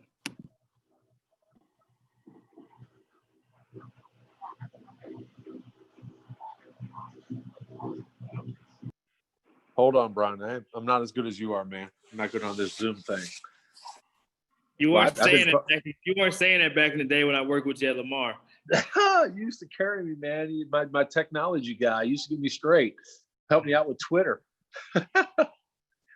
We've been talking for a bunch. I'm Bobby Coomer. I'm at Mercer University. And me and Brian have been kind of texting back and forth with some different things that we saw. And I've had an opportunity to work for 17 years for a Black head coach. And I worked 5 years with Brian. 5 years with Tick Price at Lamar when me and Brian worked together. I worked for Melvin Watkins for 8 years, and then I worked for Jason Capel for 4 years. And so I've seen a lot of different things that I didn't agree with. And so it kind of made me a little self-aware of certain situations that I wasn't really proud of that other people did. And so I relied on Brian, I relied on Justin Bailey, I relied on Brian Chappelle a lot, especially at Lamar. And I guess my biggest question I was always asked these guys is like, you know, we're working for a black head coach. Why are some of the guys in the industry, why would they not want to help Tick Price? Why did they not want to help Melvin Watkins? Because these were great dudes. I mean, really, really good dudes and really good situations in their conference. And it was frustrating for me at times. And I would always come back to them and be like, I just don't get this. I don't get why these guys don't want to help. These are really good men that we want to be successful, that I'm learning a lot from. And I guess that sometimes it bothered me, because I would pick my battles at times with different people, white people. And it was wrong with some of their behavior and some of their actions. And, you know, we talked about that ourselves as a staff. But and me and Brian talked about it earlier tonight, is I don't always see color. And that's something I need to be better about, because I didn't realize that, because with the way I grew up, everybody was the same. I grew up in Michigan. It was, you know, there's a fast story, Brian, because I'm going to get a thumbs up from you. I know that. This is a very true story. When I was in second grade, my best friend's name was Kevin. I mean, we were friends. We were tight as you could possibly imagine. And I got invited to his birthday party. And all Kevin wanted to do was play hockey. And all I wanted to do was play basketball. And so my dad took me to the birthday party. Well, Kevin was black. And I never said that. That was my friend. And so our dads met for the first time. And they thought that was the funniest thing ever, that Kevin played hockey and he was a black guy, and I'm a white guy that wanted to play basketball, and that we were best friends. And it was one of those things. So learning this is very helpful for me, because I'm learning more things that I didn't realize that actually was out there, because I don't see it that way. But that's my naivety that I need to be better at. So and it's a long question. I'm sorry, Brian. No, you're good. Hicks, if you don't mind answering, and if anybody else wants to answer as well, and then we'll go to the next question. Now represent the question again, Brian. Coach Coomer, what's the actual question that you want him to answer? I guess why we dealt with some things that we didn't think we would have to deal with people wanting to help Tick and wanting to help Melvin. They didn't. I don't understand that. It seemed like it was an uphill battle, even though that they were a black head coach. That certain guys on the panel didn't really want to be involved with helping those guys be successful, because they deserve to get some help, because they're good coaches. They're good men. They're great mentors. And so you mean the help from the community, or help from coaches, or help from the grassroots? I think from Jimmy, you know me. I think from both. I think certain guys just kind of overlooked them, that, hey, you know, we'd rather send them to a different school in our conference. And we were always like, why would you do that, man? I mean, Melvin is, and I'm sorry, Tick was a great dude, man. He's a father figure, but they would prefer to send him to different guys in the conference, or not necessarily like, hey, it's down to you three. There was like, hey, we wouldn't even consider you. We're thinking about these other schools in your conference instead, and wouldn't give them a chance. I guess that was the more frustrating thing, when they didn't get a chance. When I worked with Melvin at A&M, and, you know, it was between us and Texas, and they weren't even considering us. It was about Texas. And I was like, why? I mean, this is a good man. Well, I definitely feel and understand, you know, when it comes to a lot of the grassroots community, and that's where the most, and the persons of influence, that's how I would identify it, as far as them being able to help black head coaches. Well, it's just not a Tick Price thing. That type of thing happens all over the country, and it's rooted in something that Big E mentioned earlier when he mentioned that that why do we hate each other? And the hate is expressed in people's actions. Hell, just look last year. Remember, in life, there's an old adage from an economics on Wall Street where people is buy the rumor, sell the fact. And you think about a year ago where Juwan Howard was named the head coach at Michigan. And as much, think about the Fab Five was, you know, and you know, you probably sense, it's gonna be on and popping. Michigan, everybody's about to go to Michigan. And sure enough, you start looking around, you know, just Michigan State just got two top shelf recruits in the past month. Okay, the year before that, Penny Hardaway gets the job at Memphis. Now, and he ends up getting a couple of prospects. Yes, he does. But pre-existing relationships is what you know. Most of those were as a result of pre-existing relationships. Now, my point is, in life, that's one of the things that I always say. There are so many things about Black people that even Black people don't understand. And a lot of times it appears like that white people think they know, although in many cases you may know the Black person, but you may not understand the Black person. And the understanding of that person is essential. And that's the key, the root. You can know, remember, you think about how many times any of you guys have all probably said, man, I've known this guy all my life. I grew up with this. I've been knowing him since. Okay, yeah, but do you understand him? What do you, then first thing come out with, what do you mean? Well, understanding. That means have you conversed or conversated about things that what do you know about him? That's you know, that gives you a reason or a definition to understand it. Now back, we're starting to take to coaches and helping them. I really believe that it's a small window with coaches. When you get a job, you and those relationships, a lot of head coaches are going to hire a staff that's going to go and get some things done and get some prospects. That's the window that's open. Now, once you get that first wave of prospects, you got to win. And if you're a Black head coach, you got to win and win again. So then that window starts to shrink because now you aren't as sexy. Your program that is on this isn't as sexy anymore. That's why winning is so important. It's very important. And as a result, I mentioned somebody like I mentioned Kevin Sampson earlier. You see, when you're winning, things open up. It becomes cool to wear your college shirt around your hometown again. And so a lot of coaches are right there.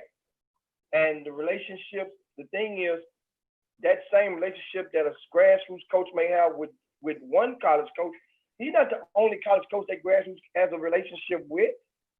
So those guys are going to help various, like Dylan Cards. It's going to come, but once again, that's why it's so important. And I understand, I feel the pain, and I really do. But we can do better in that. But it takes a galvanizing effort of and patience, because everybody that's a lot of people in grassroots feel like if they play or go to a certain school, no, not many want to take the time out or have the kids and the families to understand. You might have to wait your turn. You might have to earn something. For the first time in your life, you might have to ride the bench. The first time in your life, it may not be given to you. And that's and you know, this comes collectively. And that's a great question. And Bobby, like I say, I really do understand. And I think that as we become consciously aware, then we all can do better towards helping others, and not just on a pretense of them helping you back in return. I agree with you. Alan Brandt, I know you wanted to answer that question as well, and then we'll go to the next question. Thank you, Jimmy, for that answer. I think the time window that Jimmy is speaking of is definitely go along. But I think it runs a little bit deeper. I mean, that's the obvious surface part of it. I think what white America has portrayed on us as blacks, it kind of goes back to what Marlon was saying, white man's ice is cola. And so, and it goes all the way back to William Lynch. Go do your research. And what was brought about to indoctrinate our culture with a fear of trusting another black man and making us feel that we were more in competition with one another, that there was such a small sliver of pot available for a black man. White America was able to make Black America believe, whether it's consciously or subconsciously, that it is 100% pot is 99, 97% of this pot is for white America, 3% of this pot is for Black America. So there tends to be a lack of confidence in the product of what we have the ability to deliver. So when you start talking about what Bobby's talking about there, trusting a black coach to be able to do a good job and for a prospect or a player to be able to have a good experience there, you sometimes are afraid, we want to help a brother, a black guy, but you're afraid he's not going to really get a fair chance. So you feel like your kid may suffer if he's put in that situation. Like Jimmy's talking about, there's a short window of time. He talked about Jawan, he talked about Penny over in Memphis over there. Bobby started this situation talking about, and all these guys he's talking about, 3 of them I know intimately, very well. And what happens, I see Coach Barnes is on tonight, a black head coach that I know well. The fear is that you don't know if that black head coach is really going to get a fair chance or not. So you're intimidated by, is it the best thing to do for the kid, or because he may not get as open of a chance. And that's probably a pretty wide open statement, but I think I can validate that statement. And I think there are even other people here on this line that know where I'm coming from. That's it, Brian. Thank you, Alan Brandt, very much. Adam, we'll go to you. And I know some people have been messaging you. If there's somebody that had a question that you thought was good that you want to offer to the group, please call on them. And then any 2 panelists can answer. So if you feel like you have an answer for that question, just unmute yourself and go ahead. Okay, first of all, before we get to these questions, I got bounced out of here for like a couple minutes and I lost my chat. So for everybody who had sent me a private message with their question, please resend it because I lost it. We did have one from Roderick Ward, but I don't think it's in here any longer. But his question was, how can coaches lead by example, specifically within their community and with local law enforcement and with local government?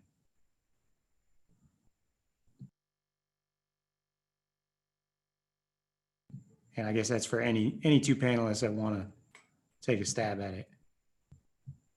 Coach Pete, I'm going to ask Coach Pete to speak on this too. Somebody else, I think someone was about to talk. Can you repeat the question? Yeah, the question was how as coaches, how can coaches lead by example in their, like specifically in their community with local law enforcement and local government? Can I get on that, Adam, if you don't mind? For sure. Again, Coach Fitzgerald from Hines Community College. And Adam, I love the question. I think where I stand with it is, in your communities, there are apartment complexes, there are low-income housing, there's some poverty-stricken people. Show your face. Do a free clinic, not just for basketball. Do an education clinic. Do something different that you can open up avenues for the younger folks that don't see what we see on our side, Adam. Like a lot of times we get to this point and get where we came from or who we've left behind. We see the guys that we're recruiting, of course, that's what we're looking at, but we have to look deeper and say, okay, that kid that came to me with single parent home, struggling with the anger that Coach Irvin was talking about earlier. I was one of those angry kids, and that's what messed me up with basketball. So we have to reach back to that level of it and not just the surface level where we're getting those guys. It's sort of like that iceberg on top of the water and what lies up under that waterline. Well, what's up under that waterline is a kid that started off at 0 age, and he's now 19. How do we get to the bottom of how do we make that change from when they're 6, 7, 8 years old instead of trying to do it at 18, 19 when we've lost so many of them already by that time? With your local law enforcement, I can't say because it's going to be different for different communities. So, Adam, I hate to not have an answer for that because I don't want to speak for other communities because it's different for everybody and where they are. So that part of the question I wanted to just answer if that was cool. Yeah, Pete, great job, Yusef. Pete, why don't you go next? Well, I've said this before, and I think I've tweeted about it as well. Every head basketball coach can get a level appropriate meeting with an elected official. If you're a high school head coach, your city council person is going to meet with you. If you're a D3 head coach, maybe a state rep or a state senator. If you're a small D1 head coach, your congressperson will take a meeting with you. And if you're a big D1 head coach, you can meet with the governor or with the senator. And so if you educate yourself on there's a massive volume of policy solutions that go way beyond police brutality into banking, employment, housing, you name it. And if you educate yourself on that, again, there's a huge volume. And a lot of it, I say it's a huge volume. I don't mean it's 1,000 page document that's overbearing. I mean, there's hundreds of websites with very simple bullet points. And read up and educate yourself. And if there are solutions that make sense, request a meeting with your elected official and say, hey, here are some things that that I'd like to get done. Or you can meet with your team and come to some level of consensus and then present that. But literally every head basketball coach in America can get a level appropriate meeting with an elected official to push any agenda that makes sense to you. And I strongly encourage you guys to do that. Great stuff, Pete. Anyone else? Marlon, did you have something? We'll take one more if you want to say something. Marlon, you good? Okay. What you got next, John? Adam, what do you have next? Sorry. Oh, no problem. We got a question here from Nathan Purvis. Go ahead, Nathan. Introduce yourself and ask. Yeah, my name is Nathan Purvis. I'm at Mansfield Summit High School. I am obviously a white male and I work with primarily young Black men. And my question is, how do I break through to these young men? I think they know that I love them as people, but I want to get past that and do more and try to reach them on a deeper level to get them to talk about the difficult things that may be going on in their life that they aren't wanting to share necessarily with any coach, and particularly the white guy that's on the coach's staff. So. Well, I think you have to be able to recognize color. So when you recognize color, you get a chance to know who each individuals, what relates to them, what happened, why they got to be home at a certain time, what happens if they're driving the car with certain people. That's important to know who they are and their background. When you understand their background and the social economic things that they go through, now it's a whole lot easier to relate to them. And it's not always about questioning their behavior, but sometimes you have to talk to them and ask them questions, which allows them to give you the answer instead of assuming that you know the answer yourself. So when you ask a certain question like, hey, tell me why you did that. And they're going to tell you why they did it from their living perspective. Now, it may not be the norm that the world looks at, but or the way that you look at it, their lifestyle and their living pattern gives them a different perspective and a different view on things. And so therefore, we go about things a different way sometimes because of our circumstances or the environment that we live in. So I think a lot of times what you want to do is, and what we all should do is, when children or kids do certain things, or even each other do things that we might question and wonder why, or how can we help? Ask questions. Therefore, you get a chance. They'll give you more answers than you really recognize a lot of times. So I think that's one way to start out, if that makes sense. And I think that one of the things that I do a pretty good job of with my kids, and it doesn't matter that I'm Black. I think you could do this as a white coach or Black coach. It doesn't matter. Every day, I'll walk up to my kids or my players, and I shake their hand, I dap them up, and I say, "What's up?" I talk to them about things that are non-basketball stuff. I find out what's going on in their lives. Like I got a young man that's coming up here this year.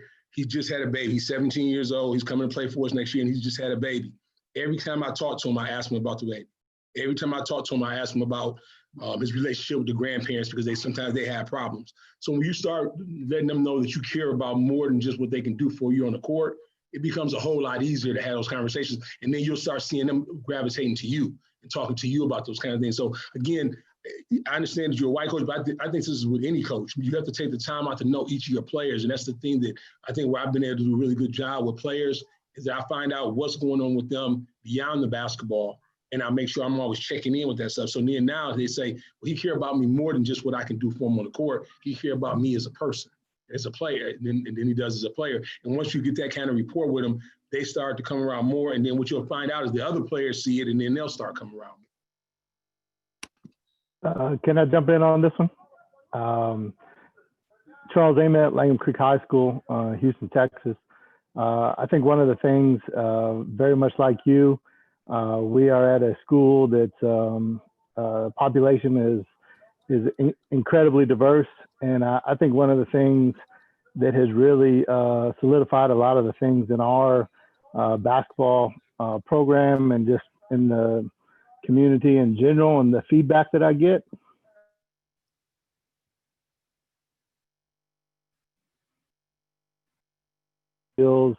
Regardless of what they look like.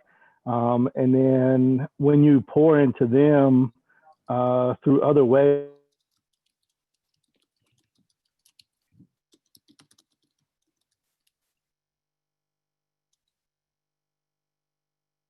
says it's unstable. There we go. I think that there has to be like an intentional leadership in your program. We do it once a week during the season. Sometimes more than that, we call it a Mentality Monday or Wisdom Wednesday. But it's just an intentional time to talk about all different types of things. And I think that's one of the best things you can do because you have a platform of a leadership as a coach, as Pete was saying.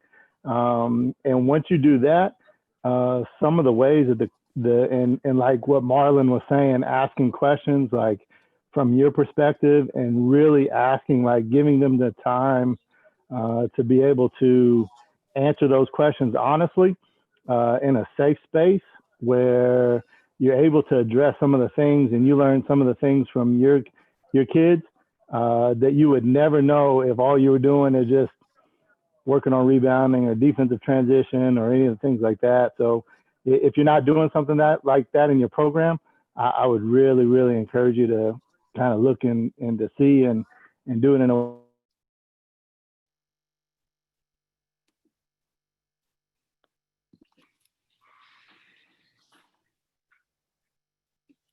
I think we may have lost Coach, his connection. But I want to call on Adam Walsh, head coach at a Division III Shenandoah. Coach, great job. I know you've impacted some other high school coaches who have shared with me that they got that kind of platform following your lead. So keep up the great work. I wanted to call on Adam Walsh. He was on Coach's Corner not too long ago and shared some things he's doing with his team before we go to the next question. Thanks, B. Appreciate you guys having me on and jumping into this. This is a great platform, and we really appreciate you guys for doing it. I think, one of the things that we've started with our guys, and Brian, I don't think I even said this to you the last time we talked. We did a program with our women's team back in January while we were on Christmas break, and we didn't have school, where we had a professor, communications professor, come in and talk to our teams about how we consume our news and where we get our information from, and like learning how we learn and learning where we get our information from. I thought in an election year, that was a big thing for us to start talking about as a program. And we're working on communicating that with our entire athletic department now, just your news consumption alone. like understanding the innate biases that can be built into that. And I think that's a huge piece for us to be able to communicate with our kids. Obviously, we're going through voter education. I think we got all but one guy that's wrapped up his stuff as far as registering to vote. We are currently in the middle of designing kind of a not just social justice, but really a cultural piece with our guys where the players have an impact on articles we read, books we read, maybe movies or documentaries. We've already watched Just Mercy as a team, had a team discussion on that. Obviously, the team discussions have been pretty deep, and that's been a blessing, I think, in the middle of this. And it's kind of back to what Alan Brandt said early, like the pandemic's just different, man. Like everybody's paying attention, and you know, we have this platform right now to really talk about change. And I think it's, you know, it's on us as coaches to keep these conversations going. Obviously, the platform's still here, but I think it's an ongoing piece with our teams, and we have to listen to our guys and adapt to what they need, you know, as this conversation continues to evolve. But the election is a huge deal, you know, and it's not just that it's a presidential election. The local elections are just as important, and I think that's where we got to do a better job as coaches of helping our players understand that. Yeah, we'll take Adam, if you don't mind, we'll take one more question, then go to part 3 and kind of get to those conversations so we can start wrapping up.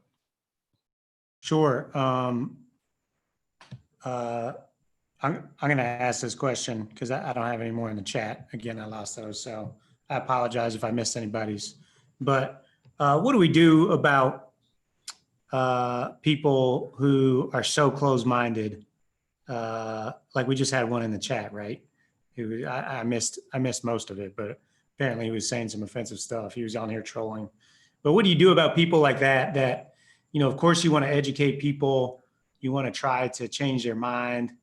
But like when they're so closed-minded like that, I mean, do we just hope that they like go away? Or, I mean, like, how do we address that? People that are so stuck in their ways. Like sorry, this is a long question. I watched this video this morning about this guy in Harrison, Arkansas. I don't know if you guys saw that, but it's like supposedly the most racist town in America, headquarters of the KKK. And he held a Black Lives Matter sign up all day and videotaped the reactions. And it's unbelievable. Like, you guys should watch it. It's a quick video, but it's clearly like a learned behavior. And some people are so like, you know, they hold on to that and aren't even open, you know, they're not capable of having that open mind. So what is the strategy there? Or do we just ignore that, you know, try to push them aside, make them in the minority? Just curious, like, to hear some people's thoughts on that.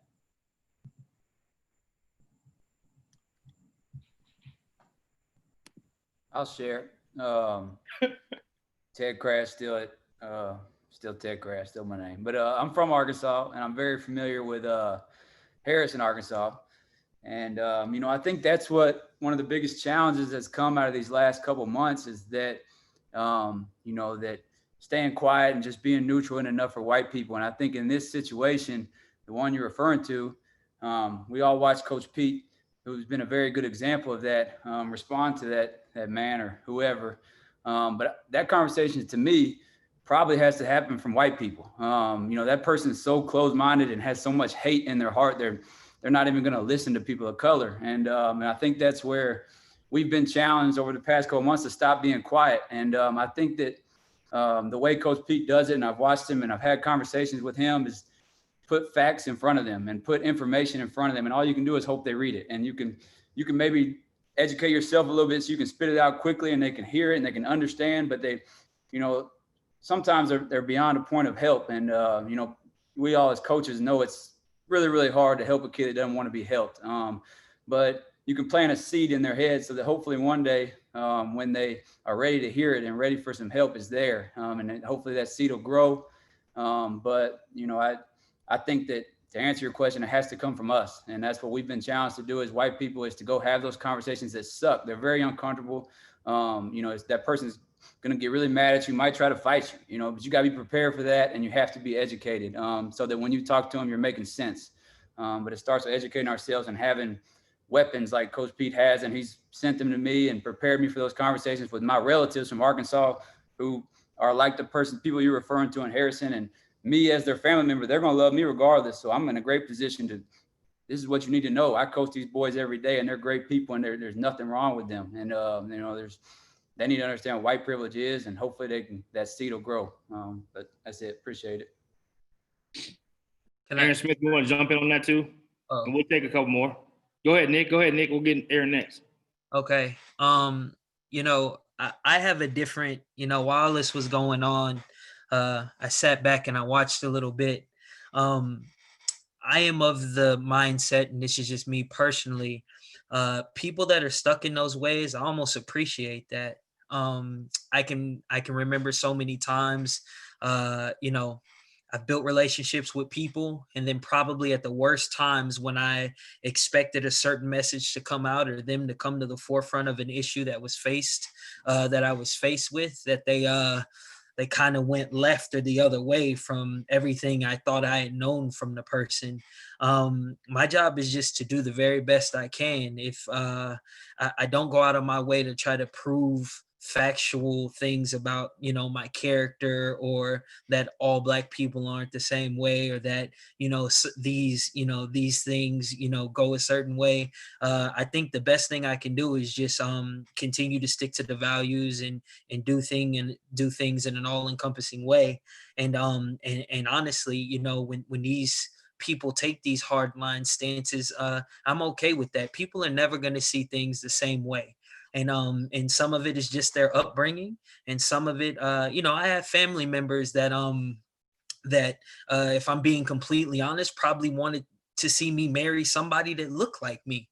But it was the way they were raised. And they've been around my wife, for many years now, and she's part of the family. And that way I can break down, those things that are in front of them, as in trying to, maybe put factual things, because at certain points, some people don't, they don't do the rational thing well. So just that constant proof and that constant example, may do, just as much good or just as much damage in breaking down those stereotypes. Just real quick, if these conversations are happening online, remember that you're not just talking to the person who made the objectionable remark, but everybody else. And so a lot of times you're not going to move that person one iota, but there are a lot of other people reading you can move. If that's your goal, and like Nick said, you're prepared, you're presenting facts. You may not change the one dude's mind, but there may be other people who are kind of fence sitters who are like, oh, wow, that makes much more sense than what the raging racist was saying. Thanks, Pete. Go ahead, Aaron. We'll do that, and then we'll go to part 3. Thanks. Yeah, I just think it, similar to some of the things that, were said earlier when we're talking about, young Black men asking questions. I think in any conversation, it's important to ask these questions, and especially when you're dealing with people that just have so much, hate in their heart and are just ignorant of so many things. Having a list of questions that, where you can kind of be pointed and direct the conversation, but one, like, why are you so angry? You know what I mean? And listen to those responses. And also, like a lot of times with these people, they feel that racism stopped after the civil, rights movement, right? And so they, like, why?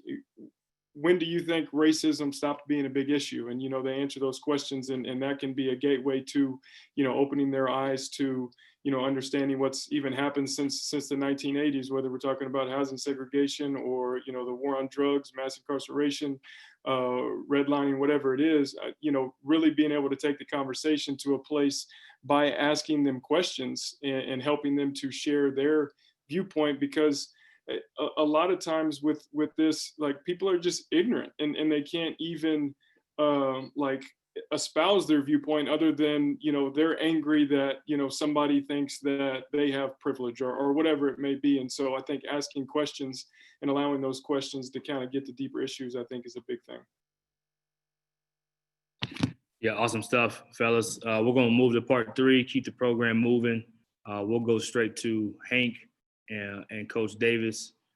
Paired conversations. Hank, we'll let you ask your question to Coach Davis first. So part 3 will just be where we'll have 7 different pairings of one white basketball leader and one black. And they will both ask each other a question. They'll both answer.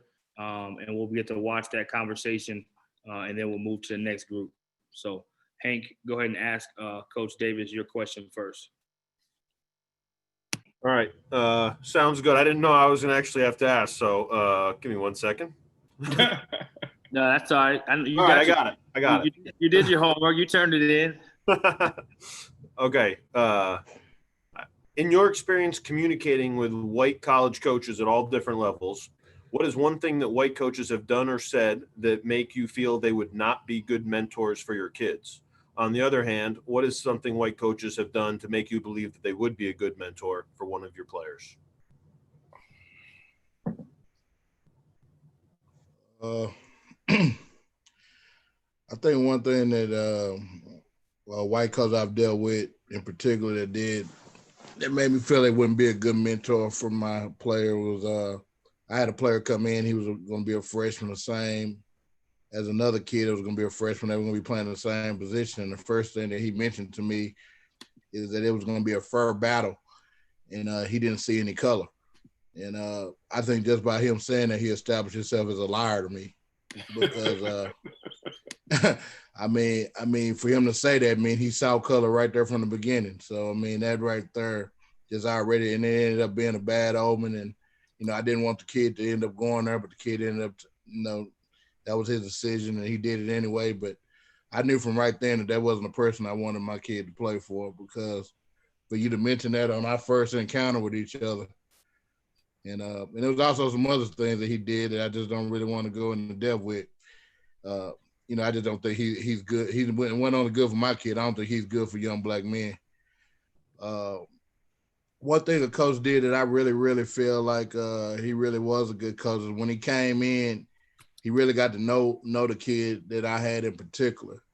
And I know we said stuff, the ball is going to start bouncing and all that, and I definitely agree with that.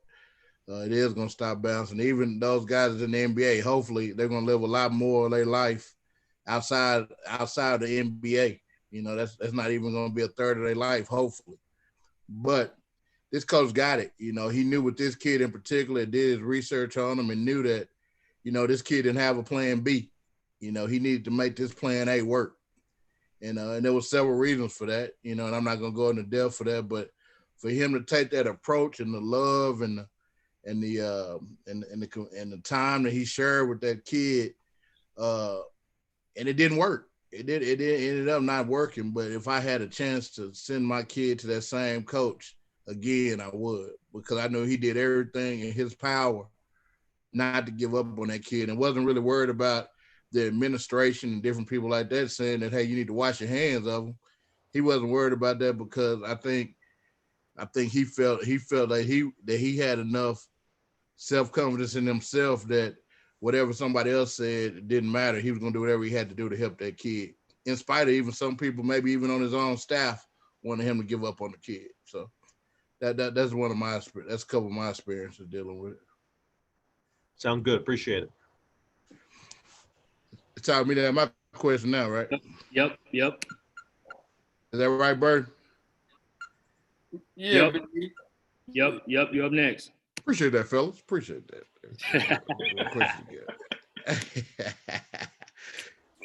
Hold on right there, Coach Hank. I'm finna get it to you right in just a second. Right in a second. Yeah, Biggie. All right, here you go, Coach. This is what I got for you. Yeah. It's kind of a two-parter, so I'm gonna read it real slowly, but make sure you get it all. I said, why do you feel as recently as 2005 that over 32% of the head coaches were black at the 6 major conferences, and now at our Power 5 conferences here in 2020, we're down to a little over 13%.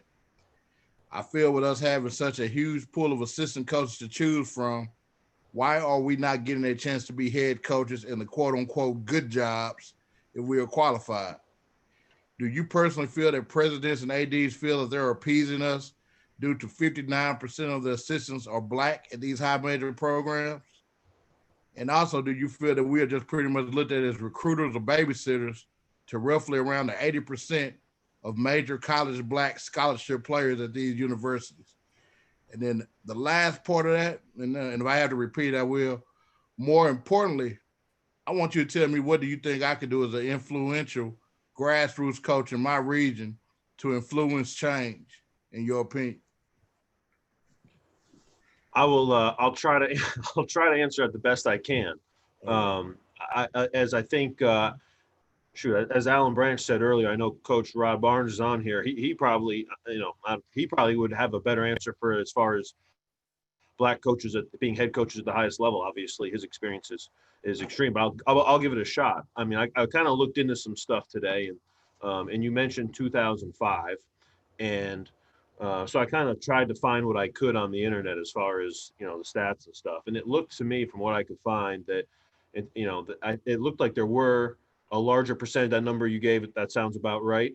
But when I was surprised when coaching in the changes in 2005, of the 34 guys I could see were hired, 26 were white and 8 were Black. This passed in 2019, so not counting this year, so a year ago, there were 58 coaching changes, 43 white guys were hired, 15 head coaches were Black. So I think regardless, I think there's clearly an issue here. There's clearly Black coaches are not getting the same look. They're not getting the same consideration. And that's obviously been a trend throughout the last 15 years. I kind of went back just the last 5 years. In 2016, 35 white guys hired, 19 Black guys. In 2017, 32 white coaches, 19 Black coaches. 2018, 28 white coaches, 26 Black coaches. So that was as close as it looked like it got. And then these last 2 years, it's 43 white coaches, 15 Black coaches. In 2020, 16 white coaches, 8 Black coaches. So it almost seems like the last 2 years, there's been a sharp shift. And I guess I have a tough time believing that maybe the world we're in hasn't influenced that a little bit. I mean, I don't have any kind of, I don't know. I don't have all the answers, but I would guess that maybe in these last 2 years, there's always been an issue, but it looked to me, and the numbers can't really, they lie too much, I don't think, is that in the last 2 years, maybe the combination, we all know, the white presidents that hire the white athletic directors, that now hire search firms that are led by white guys, that are influenced by white agents, and now all of a sudden, maybe in this world that's kind of become a little more, all of a sudden the people that, that all of a sudden we've kind of taken a sharp turn back, and all of a sudden the people are more comfortable to ignore trying to give Black coaches an opportunity. And maybe those different groups that are led by white coaches are getting, and no doubt, I think the influence of white boosters, I think, is absolutely an issue. And I guess as you look at just the highest level schools, I think you read the number. I can't remember what it is. 13% of high major coaches are Black. Yeah. And I was looking, and in just below that, I guess level wise, in the American Conference and the Big East Conference, it seems to be closer to 50-50. And I was trying to think about why, and if you take the Big East, that's a lot of private city schools, Catholic schools, private schools. The Power Five, I mean, these are University of blank, and usually followed by a state, and so why in the universities that represent the whole states, why are 13% of head coaches Black? And I just think you add up all the white boosters that support, they usually support those biggest schools, and they influence white presidents, and who hire some search firm to get the white AD, and they kind of, they want to funnel that money back to the search firm to then get the coach. So I just think I guess the word systemic probably sums that up. But it seems to me that there's been a shift back, at the highest level, in a direction where white coaches clearly have an advantage. So I guess I was looking at all that, and it was, it's pretty obvious. If somebody doesn't think that white coaches have an advantage of getting a head coaching job, I mean, they're incorrect. If somebody doesn't think that white coaches have an advantage of getting a high major head coaching job, they're incorrect. You know, there's built-in issues here that are preventing black coaches from getting the same opportunities. How do we fix it? What can you do as a grassroots coach?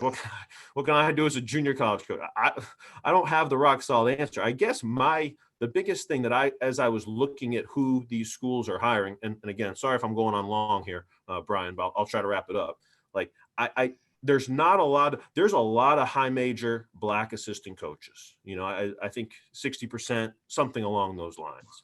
And at the highest level in the last 10 years, 7 high major assistants have gotten high major jobs, you know, and 3 of them are from Duke. One's from Kentucky.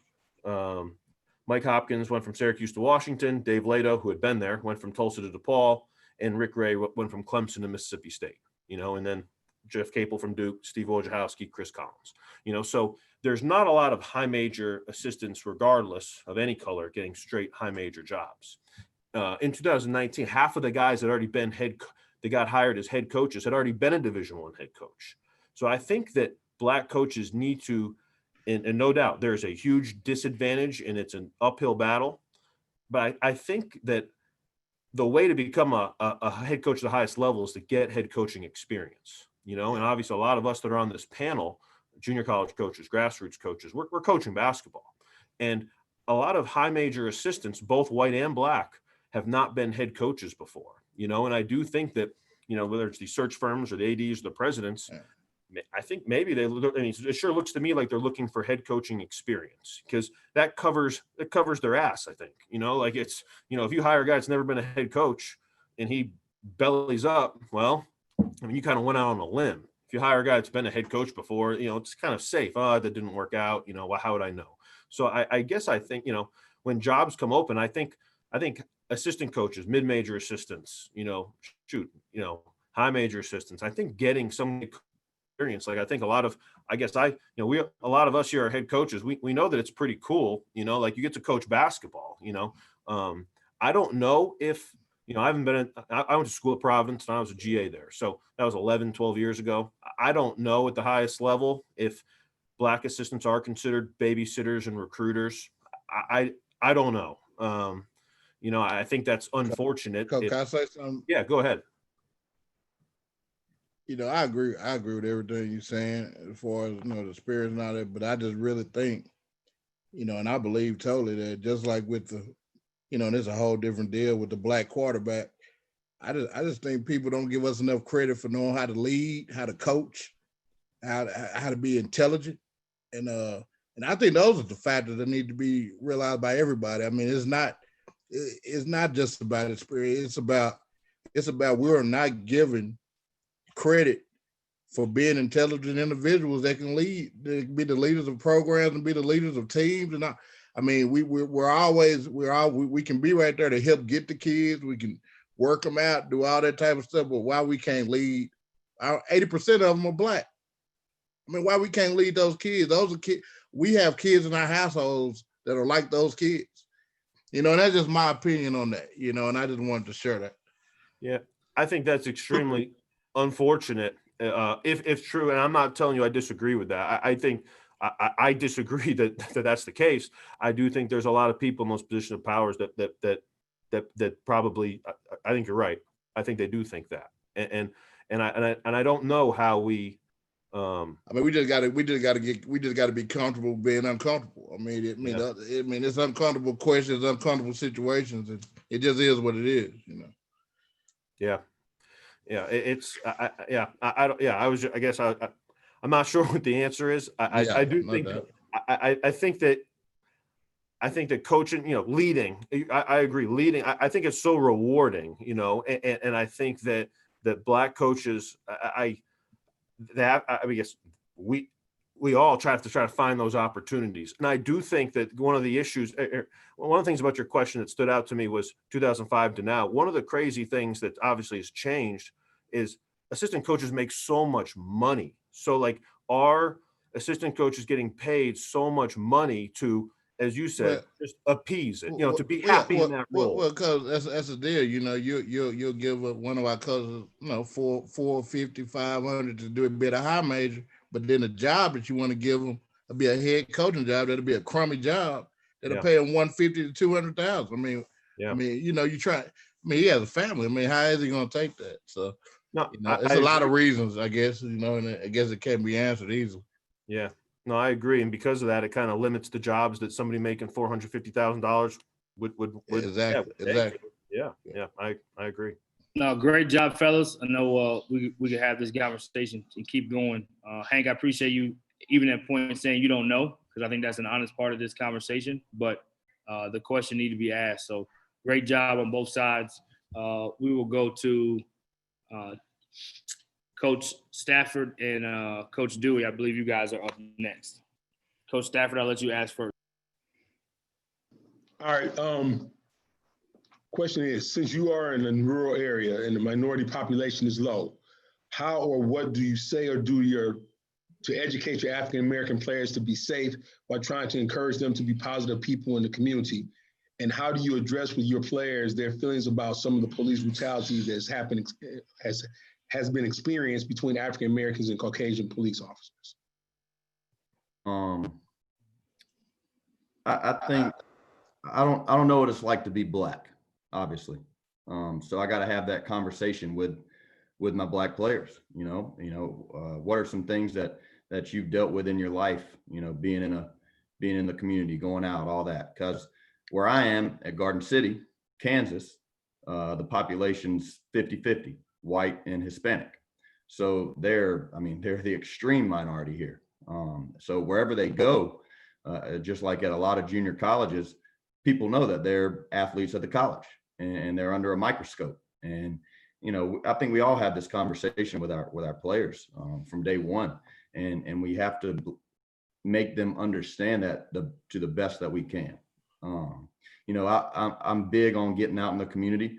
I'm big on doing as much in the community as I can with these kids, because I think it helps them grow more than almost anything, helping young kids, whatever it may be that we do. So I want to do that as much as I can, but at the same time, like you said, how do I help these Black kids be safe in the community? It's tough because I don't know what it's like. So the rest of your question with the police brutality, I've thought about that, and we had a head coaches meeting last week, and the chief of police in the town spoke with us, and I talked to him afterwards, and I just said, hey, do you think you could come and talk to our team individually? And he was welcoming that, and I think that's going to be huge for our players for their first. He's campus police as well.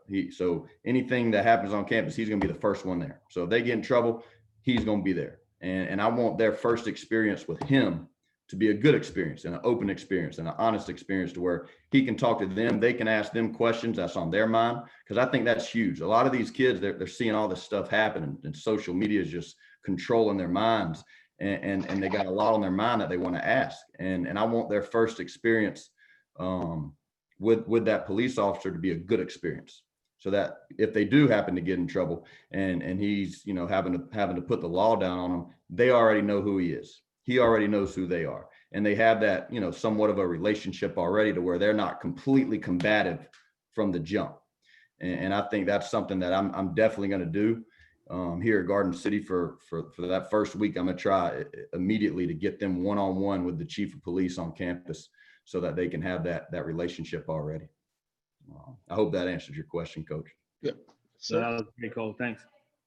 My question to you, this is a tough one, I know, man, but it's been on my mind, and I wanted to see, someone else's perspective. My question was, how do we support our players if they want to take a knee during the anthem in a small rural junior college town that we're in, that may not understand or accept the meaning behind taking a knee?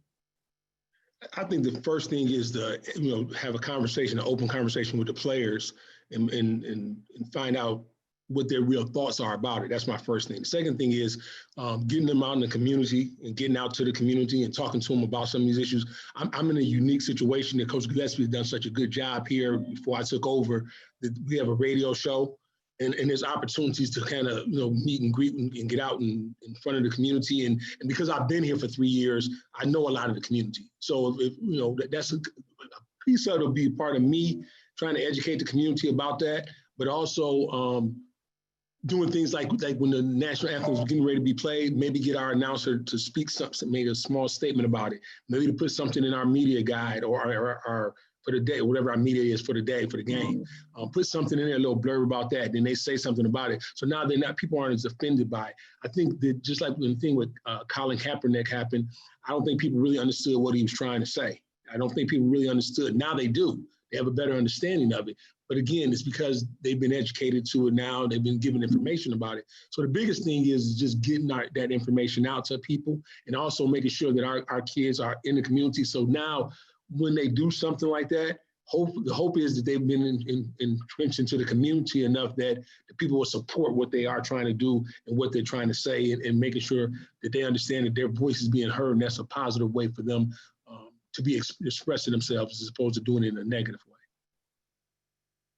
So, love it. Great job on both sides, man. Appreciate those answers.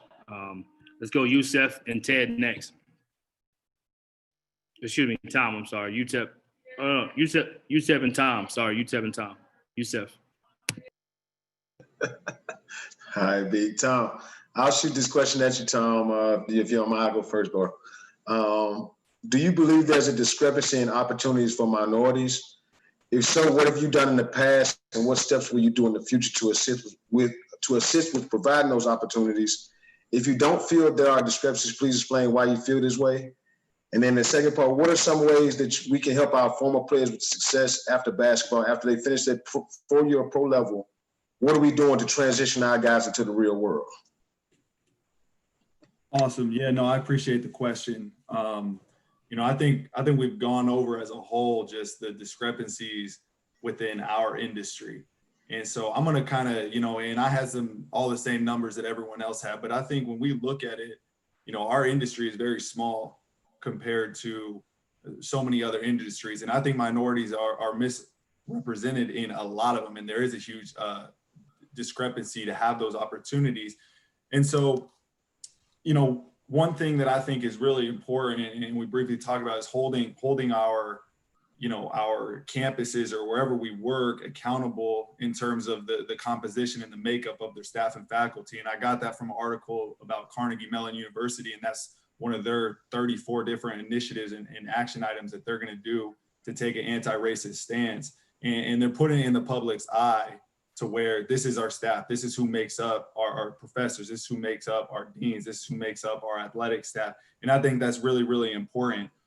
In terms of what I've done and what we'll continue to do at our school, I'm different. Like, I've been at some junior colleges that are small towns in rural Wyoming.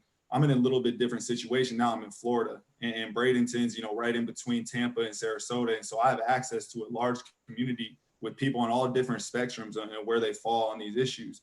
And one thing I think is important, because our team's so small compared to the entire community, is we developed an Expanding Our Boundaries task force. And what we did is we partnered with local leaders in our community, people on the school board, teachers of the year in the state of Florida, people with the technical college background that are really high up in one of our big technical schools. And what we're doing is trying to navigate our community and really learn, why do some young people and especially young minorities feel that college isn't a route for them?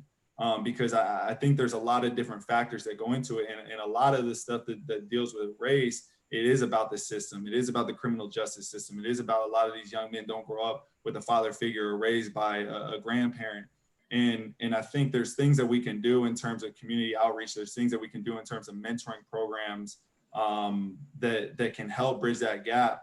One thing that we've done is we've partnered with local employers, specifically fast food restaurants, because a lot of those restaurants actually make up a large group that are college age or about to go into college, and they're very loyal to their first job. So if they work at Taco Bell, they might work there for 3-4 years, and they might say, and they might have to work, to be able to help pay the bills at home. And so they feel like they have to choose between, I either work or I go to school, and maybe things happen because from a family standpoint after that. And so we partnered with them to try to help managers understand a flexible schedule, encourage their employers to go to college, and that they can still have a job, as well as maybe move into a better position over that time. And as far as what do we do when our guys are done playing, whether that's at their 4-year school or professionally, everyone preaches relationships, but how many of us have a relationship with our students when they're not playing for us? Because as some of us that have played, we know when that ball stops bouncing, like there's a lot of stuff to figure out. And I'm fortunate. I knew I always wanted to coach. I knew the moment I stopped playing, I was going to coach, but I'm big on passion. And if you're passionate about, like you said, driving a truck, drive a truck. If that's what's going to make you happy and you love to do it and it can support you and your family, then drive a truck. And it's really important that we're there for our student athletes far beyond their time with us, because that's when they're going to need us the most. So shoot, I have an open house policy, man. If I have a former player that needs to get on their feet, if I have someone that wants to get into coaching, I'm able to put them on a platform to where they can do it and not get paid very much money and still eat everything in my fridge and all that kind of stuff. So I think there's a lot of things, but how well our relationships go beyond the time that they spend with us and when they do stop playing. All right, I got you. Okay, so mine's pretty straightforward. We've had multiple conversations with student athletes at our school, both with our team, but also from a department wide. And it's really evident that a lot of these young people have the idea that things are not going to change, and that there's nothing that we can do for it to change. How would you respond to a student athlete or anybody that says things are not going to change? Well, first of all, that's a great, hell of a question and great answer from mine. T. Parks, I've been respecting what you're doing over there at SCF, and I was across the street at IMG for some years, so I know what you've done with that program, and I appreciate it. For me, that's a defeatist mentality that has warped our people for generations. The most profound 3 words in that statement that you sent to me was what we do.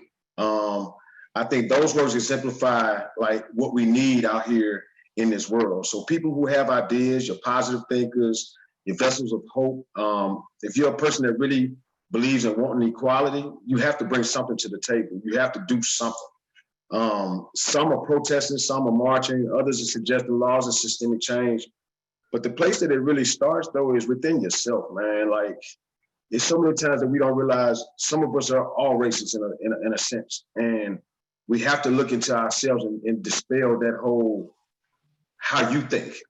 So, if we all take some action, whether it's creating opportunities for others that are a different race, whether it's, passing along knowledge and advancement and progress, whether it's giving back to those who come next. I mean, just something that, you're giving back. So too many times we take that easy road out, T. And like, for us, it's like, we would sit back and allow others to mistreat one set of people because, hey, nothing's going to change. But just remember, you will have children coming through like I have now, and you will wish you fought for change. Because now I look at it, I'm 43, and I didn't do a lot when I was younger because I was doing different things and I didn't see it the same way. And being in Mississippi, you're taught to, hey, put your head down and just stay out the way. Just make it to the courtroom if you get in any trouble. So I think, for us, we just can't sit back and allow our children to go through the same thing because their children, they're going to have children. And so, like, you're going to wish you fought for change, especially if it's somebody that's affected close to you. Now it hits home and you're saying, oh, shucks, I should have done this or I should have tried this. But it's too late because now it's your brother, your sister, your cousin, your son, or your daughter. You're in trouble. Maybe your mother or your father. Now it hits home to where now you're saying, oh, it affected me, so now I want to make change. No, it should have been some change that started within you when you knew from the beginning that it was wrong, and you should have spoke out then instead of waiting until later on when this stuff affects you, and you're trying to pick up the pieces in patchwork. That's like putting a Band-Aid on a bullet wound, like they've always told me. It ain't gonna work. You know what I mean? You're gonna have to keep replacing that Band-Aid over and over, but there's nothing gonna change. So I think, whether right or wrong, be a vessel for change. Like, at the end of the day, you see wrong, say something. Like, it's not bad to point out. We do it in our players all the time. Like, we see our guys doing something, hey, Joe Blow, chill out now. That's not gonna work for you. You're gonna end up back at the crib. But it's like, instead of just that part of it, man, step in at the house. Like, if it's within your home, man, check them people. Like, it is what it is. Like, the uncomfortable part of checking somebody is the response. Like, you worried about what they might hit you back with instead of saying, you know what? I don't care what comes back. I'm going to say what I feel like saying. That's been my motto. I'm going to say it. You got to go to sleep with that because at the end of the day, I'm right. You got to wrestle at night and not get some sleep and some winks because you know you was some dead wrong bull crap that you said out there. So I think that's where it is. And it's not okay. It's not cool. So at the end of the day, like, don't just, oh, I saw it, but I ain't gonna say nothing. That's not cool, bro. Like, you gotta speak up and you have to say something. That goes for everybody on the panel, every kid you come into contact with, your leaders and your communities. I love what you guys are doing, T-Park down there at SCF, with including the teachers and everything, and encouraging guys to, hey, forget the ball, be a teacher, be the teacher of the year, be something. And that's where it starts from the house, man. And I think that's best thing I could get you. I love the question though, T-Parks, man. Thank you for everything you're doing down there. I love that spot, bro. Appreciate it, man. Thank you. Yeah, both Tom and Yusef, sorry for the name confusion for a second. Got Tom and Ted a little close. But great job, great answers, man. Really powerful. Appreciate it. Now we'll go to Ted and Nick, Coach Wade. I'll ask first. Coach Wade, 2 years ago, you were hired as the head coach at Angelina after serving as an assistant for just 2 years. That avenue is probably one of the most common ways for guys to get their first chance as a college head coach. What did you do during your time as an assistant to put yourself in a position with the administration that they thought you could do the job? What steps did you take after the job opened up to ensure you got the position? And what specific advice would you give to an assistant, especially a young Black assistant, to help them be in the position you were in?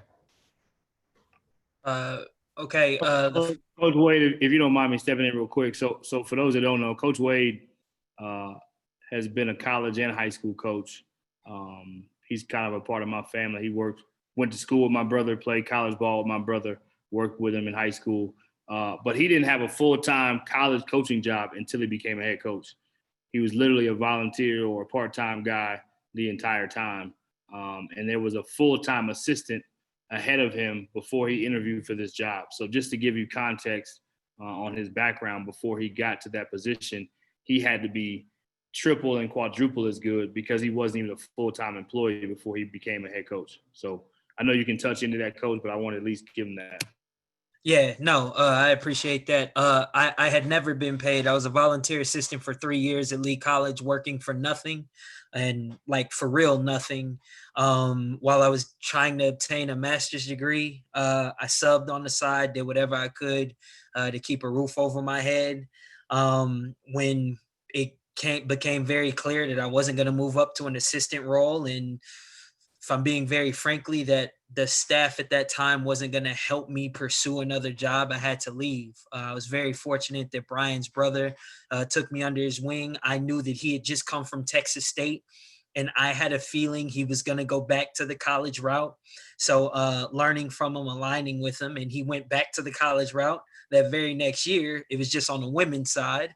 And so I didn't have any interest in that. So I came home and worked for Neil Laminack at Oak Ridge, who used to work at Memphis for Coach Calipari, just trying to get back in. And I did everything cliche, stood outside of Final Fours, begged people, but just to be very honest about who I am, I just love a game of basketball. I coached AAU out of my pocket just because I wanted to coach. I never had any players. My dad was never a coach in college, anything like that. I am a fanatic of coaching the game, every little intricate thing about it.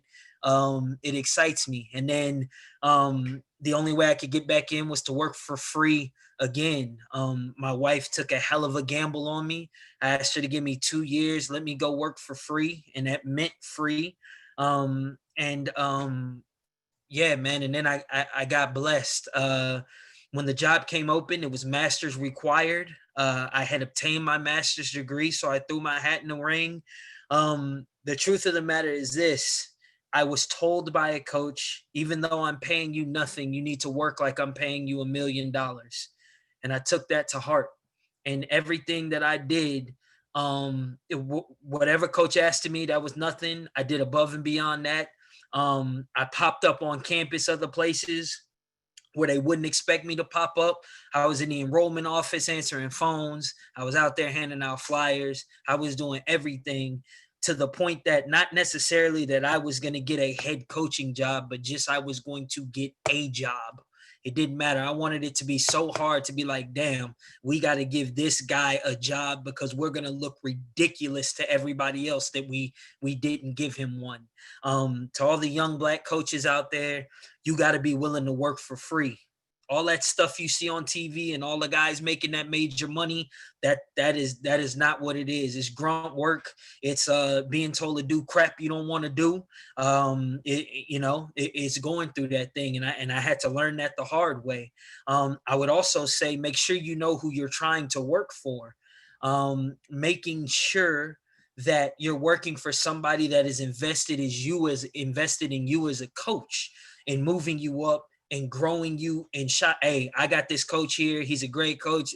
The situation you have is better for him than what I can give him. You should give him an opportunity because what he's done here. Those are the things that are really, really, really important.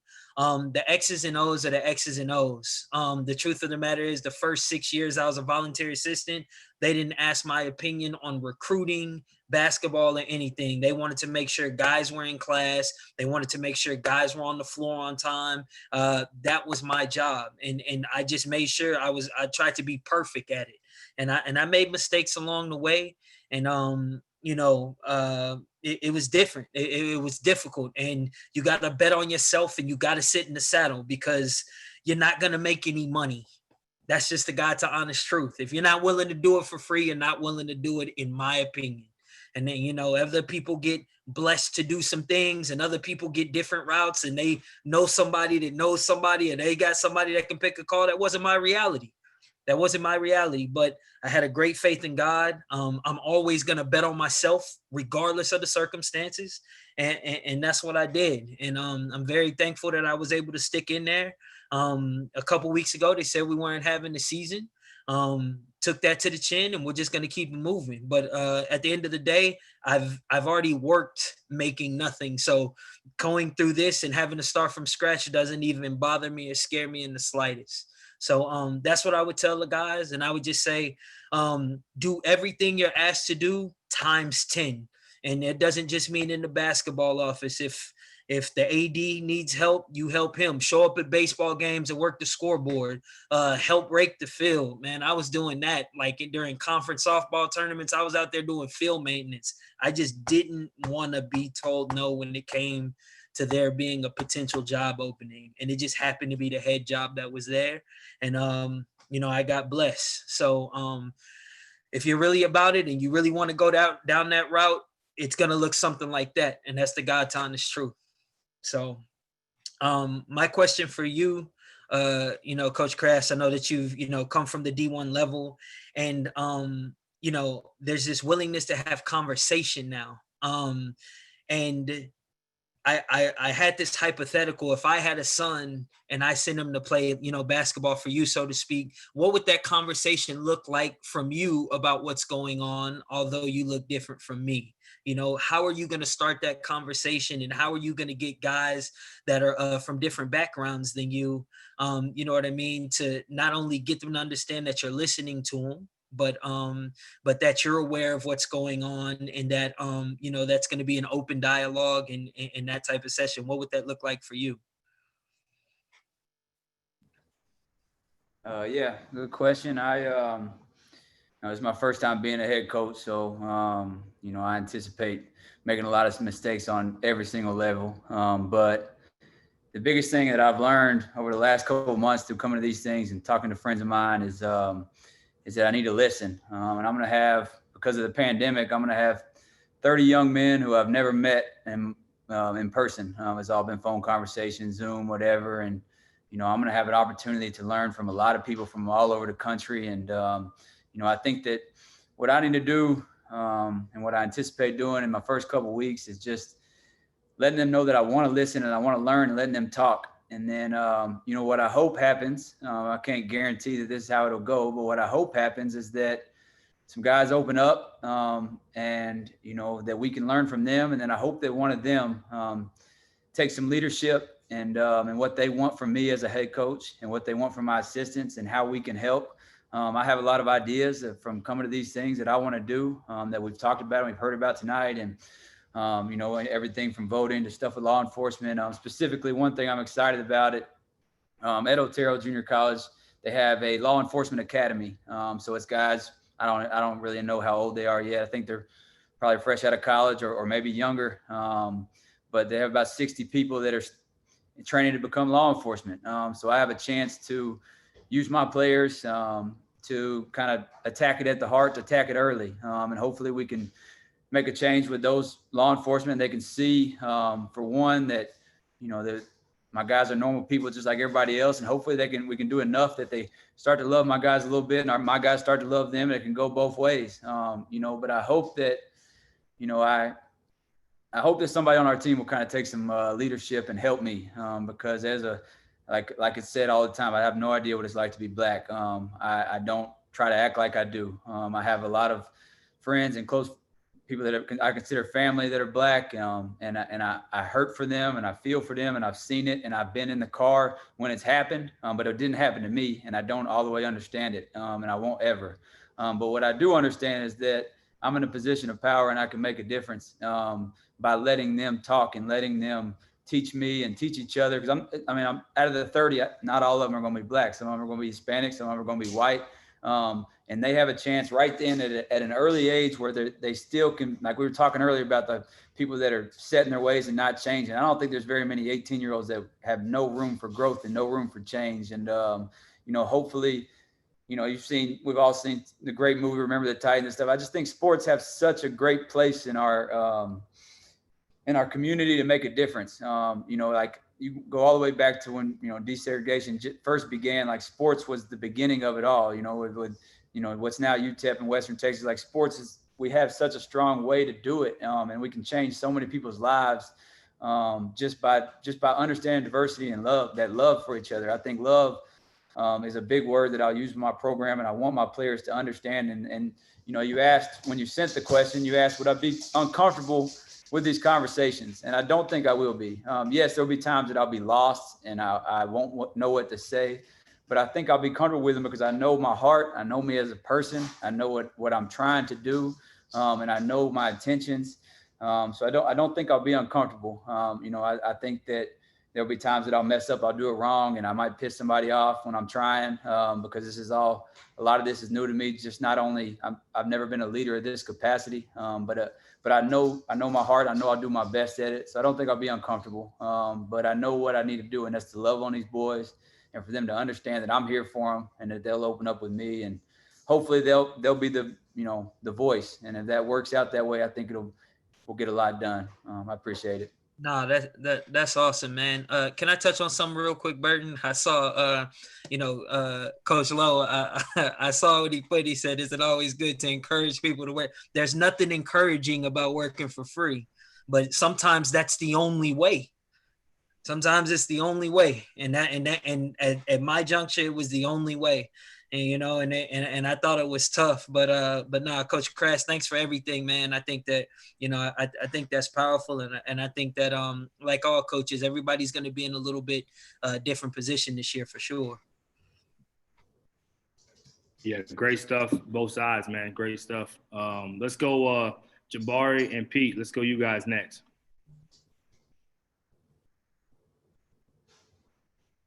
Coach Pete, what does Black Lives Matter mean to you, and in what ways can whites use their privilege to make a difference? Well, as other people have said, Black lives have not historically mattered in America from not our inception, but 150 years before our inception. And it was frustrating to me I touched on this earlier, but at this point, if you're misinformed as a white person, it's at least to a certain extent on purpose. And white people tend to get the benefit of the doubt in the US, whereas like Black Lives Matter was presumed to mean only Black Lives Matter or Black Lives Matter more. Yet another example on a long list of situations where Black people don't get the benefit of the doubt. There's no reason for white people not to say, oh, I bet that means Black Lives Matter also, or Black Lives Matter too, or why don't Black Lives Matter? But instead we got defensive based on generational brainwashing, at least generational racism, And we got extremely sensitive about it. And the nice thing is that, and like, what's easier than an American white man to feel hopeful? I have seen a lot of things, though, in the last couple of months that have been unusual. Hundreds of police chiefs putting out statements. I never saw that before. And so today, it's probably in the 30% range of white people who are pissed off about the phrase Black Lives Matter. Whereas 3 months ago, it was probably more like 50%. And so I really hope that the thing I want more than anything else, because in the 60s, Dr. King spoke about how most of the white allies of that era, they were on board because they were outraged about the treatment of Black people, not because they were committed to the long-term equal opportunity for Black people. And these, of course, are different topics. And I hope we don't do the same thing again. I really hope that this time, because in 64 and 65, we passed Civil Rights Act and Voting Rights Act, and the vast majority of American white people were like, we did it. We did it. And now we can move on with our lives. And they jumped right back into what King called the white moderate zone, where they were no longer committed. So this time, I hope we're going to get some congressional resolution. They're going to pass something related specifically to police brutality. And my great hope is that this time, the white people who are on board with reform don't over-congratulate ourselves once we get a small sliver of reform that's one step forward. And what was your second question again? What can whites do to use their privilege, the white privilege that we spoke on, to make a difference? Well, I touched on this earlier as well to a certain extent. White people need to listen to Black people and speak to white people. And someone else said earlier that oftentimes it's easier. So like if a Black person tries to engage with a white racist, anything the Black person says could be misconstrued as an excuse. Oh, y'all are the culture of victimhood and da-da-da-da-da-da-da-da, right? Like all of that whole narrative. Whereas when a white person confronts a white racist, well, it's very hard for them to look at us and say, oh, you're buying into a culture of victimhood and and where are all the Black fathers and like, and all of that type of stuff. And so it's super important for us as white people, an element of privilege is we can engage other white people without being sort of universally shot down based on pre-existing racist narratives. Good stuff, good stuff. Good stuff. Your turn, Pete, sorry. You asked Jabari that question that you had, sorry. So, I hear like it's so common for, you could almost say that like the three things that white people cling to, white racists in particular, although Yusuf mentioned earlier, and I agree, that all American white people are racist to some extent. There's just a scale in play, right? You don't need to be a cross burner in order to be a racist. And I consider myself to be a racist, I might add. There's just a 1 to 10 scale like any other human attribute, right? Like just because you're not Hitler doesn't mean you're not a racist. So I hope that we as white people quit engaging in self-issued comparative clemency, where we imagine that we're not a racist because someone else is more racist. But some of the things I hear most commonly are, slavery's a long time ago, I never enslaved anyone, and it's time to get over it. And when you hear those types of things from white people asking you to get over it, I'm curious how you respond and how you feel. Well, my response to getting over it, and you kind of mentioned it a little bit earlier, anybody that's saying that at this point is pretty much being deliberate with it. So I would say they need to be educated. I would direct them to, powerful documentaries done by Ava DuVernay, such as 13th, the documentary 13th, that talks about, how we're still, slavery has been abolished except for when you're in prison.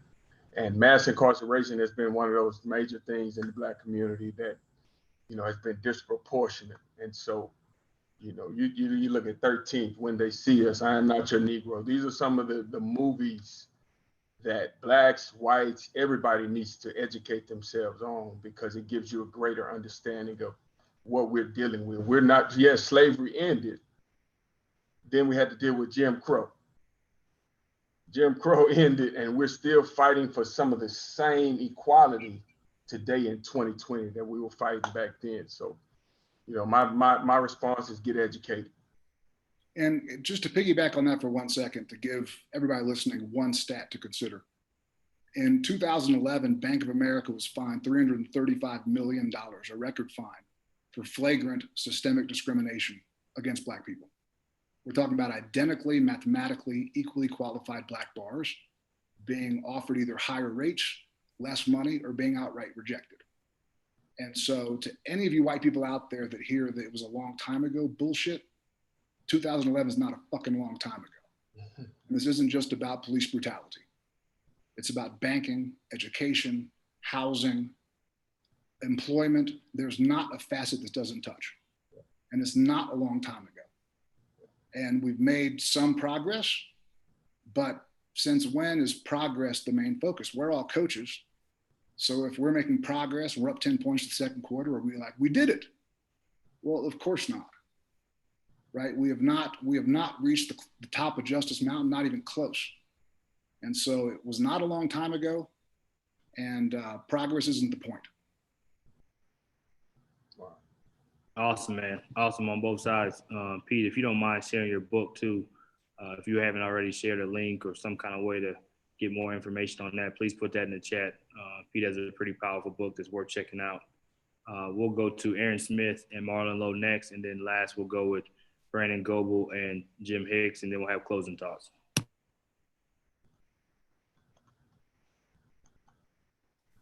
You or me, Marlon? Go ahead, Aaron. Go ahead. Okay. So my question to Lowe is, with the recent rise in the awareness of just the realities of, all of this systemic injustice, as we've said earlier, I also see a rise in genuine interest, from whites who had previously pushed these issues aside. So my question would be, what do you really want to communicate to the well-intentioned people who now are finally wanting to listen and to help?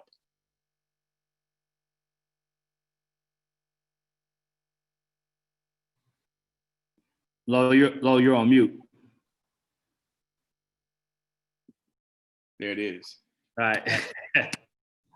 My response to that, to my communication with them would be like, know that it's not just us, but at the same time, I am an advocate of looking at myself and my group first and seeing what we can do to collectively build ourselves. But at the same time, I would need you all as an ally to understand that I need you to, like what we've constantly talked about today, I need you to talk to your friends in your group in order to help them to understand whatever changes need to be done.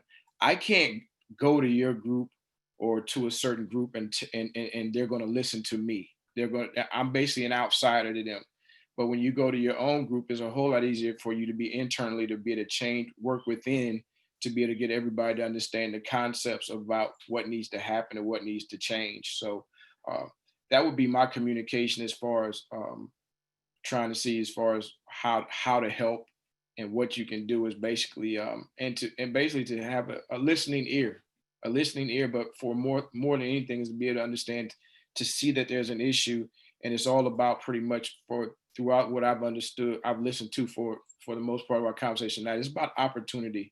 It's about extending and giving people opportunity to allow themselves to be able to provide as well. So that's what I would say. Is just give us a chance. But again, like I said, I'm an advocate, and I'm one of the, for my group, for Blacks, I'm harder on probably us than most people are, because I'm about self.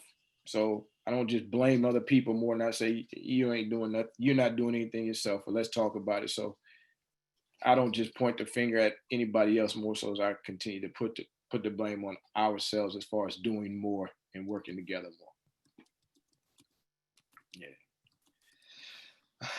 Yeah. If that answers. Am I muted? Oh, Aaron's muted. Nah, Aaron's muted. You're good. Your Okay. question. Absolutely. Good. Answer the question. My fault. Oh no, you good. You good. You good.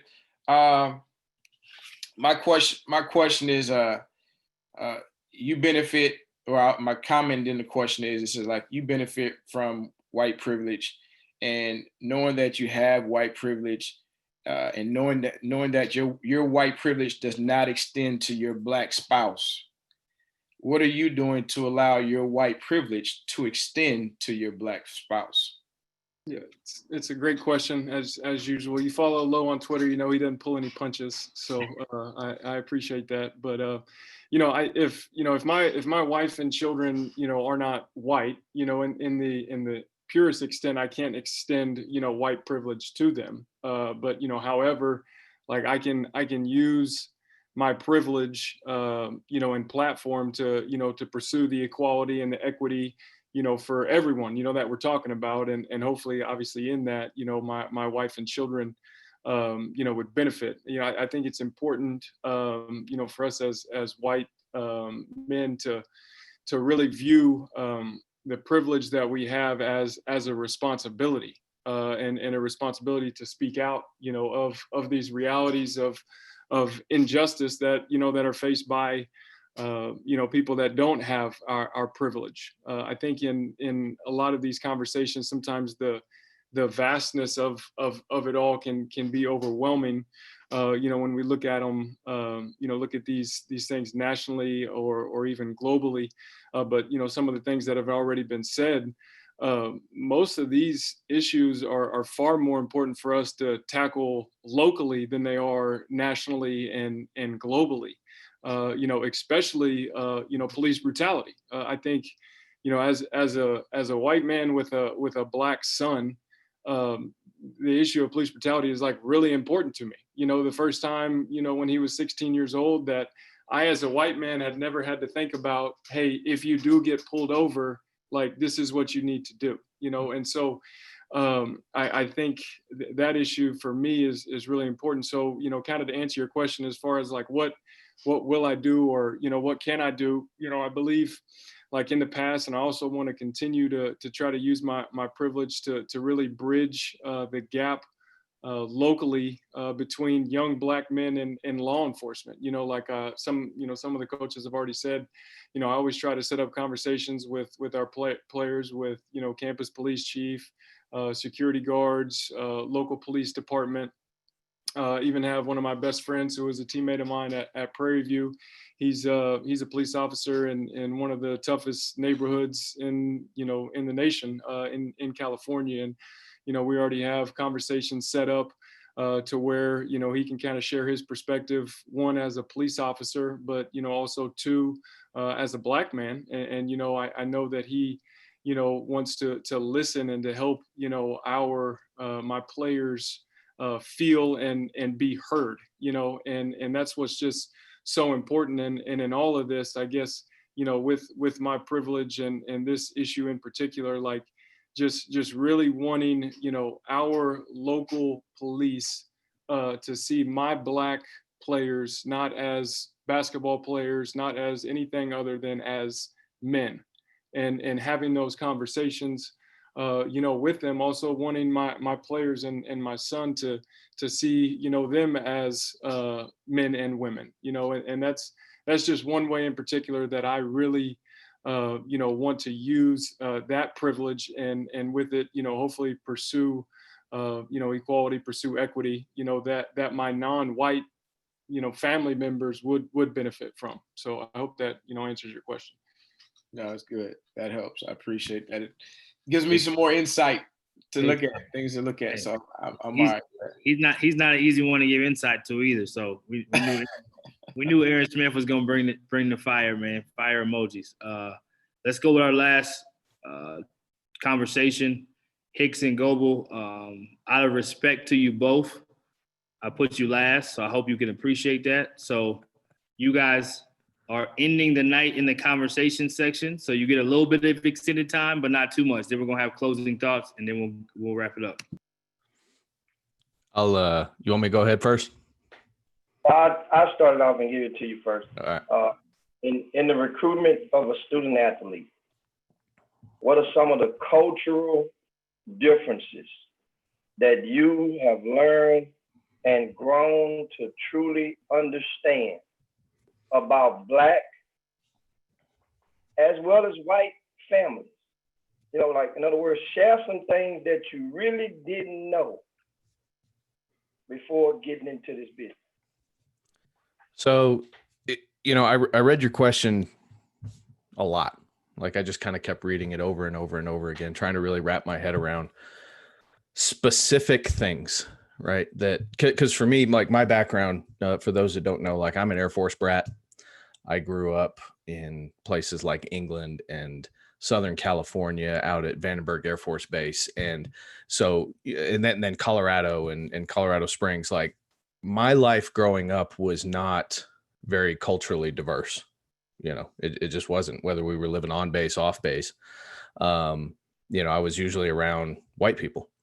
And so, even going to Colorado State in Fort Collins, same thing. And basketball is really where my cultural diversity really took off. And so as I was trying to think about, like, what specific things, I honestly could not really put a finger on what exactly it is. But what I really kind of started thinking about was, I enjoy that aspect of meeting people from a very different background than me, meeting people that have incredibly colorful cultural differences from myself, probably more than anything else that I do. Like, the basketball part of it is cool, but as I started thinking about it, like, Cole had a player this year, Raquandis Mitchell, and I spent a lot of time on the phone with Ray this year. And Ray and I's backgrounds are so drastically different.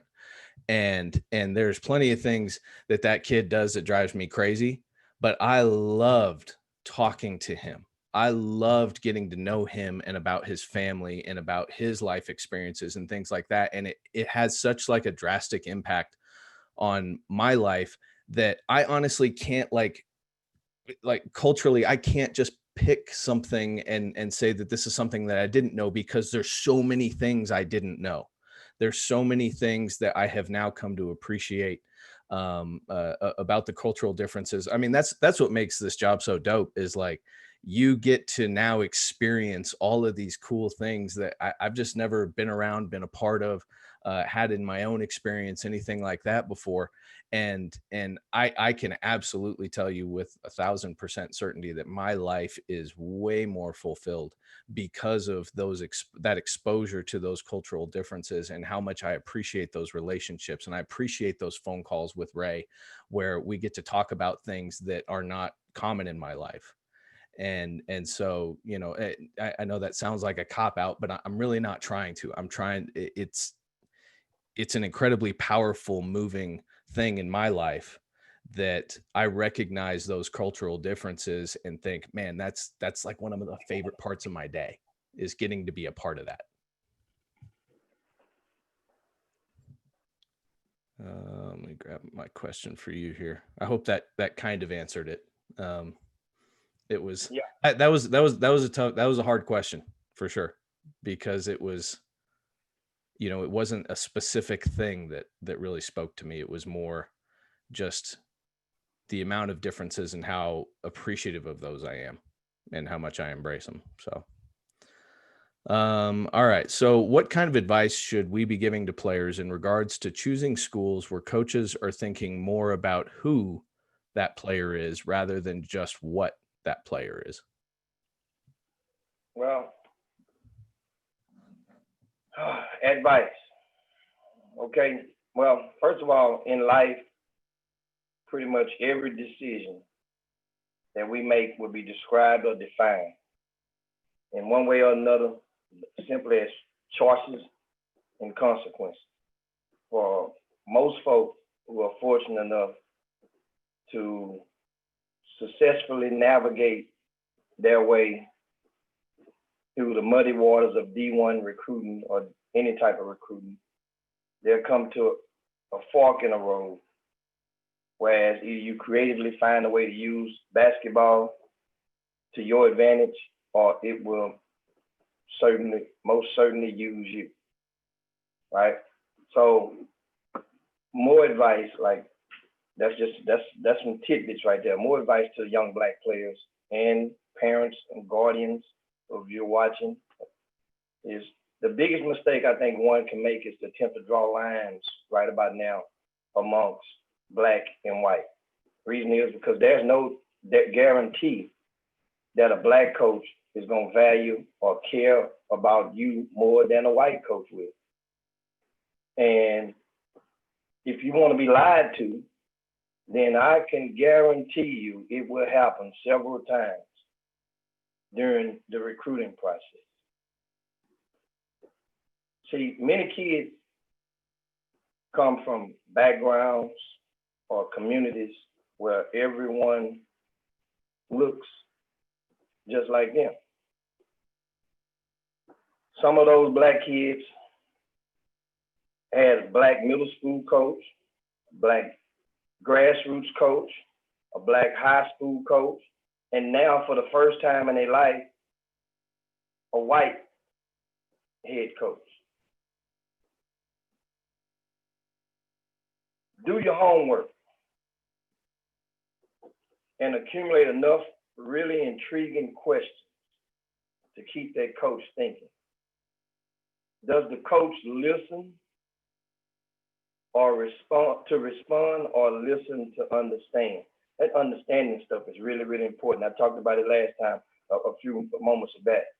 Okay, if you try to figure out as much intel about that head coach as possible, because that head coach, that person, he's likely to be the person who directly determines your fate, including your minutes per game, which is the most important statistic of an incoming prospect.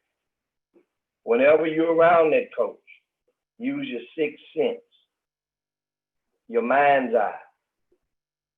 Pay close attention to how that coach interacts with his Black assistants versus how he interacts with the white assistants. We'll also watch how they interact with each other. And that's the part about paying attention. And one of the most important things is, and I got this from years ago from George Ravel. And this was back in, I think, 2004, 2005 at a workshop that I held in Houston. He said, so basically I'll paraphrase it. You go the extra mile and you locate and contact at least 2 previous players who did not start under this current coach. Maybe even like the last scholarship player, they got at the end of the bench. And that means you're going off the beaten path. You talk to that person.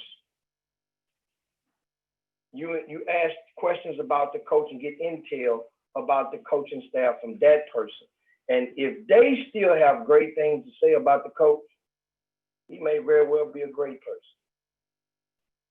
And those are intel that I have for young Black players in regard to choosing the colleges and the coaches that value, as you ask as a people.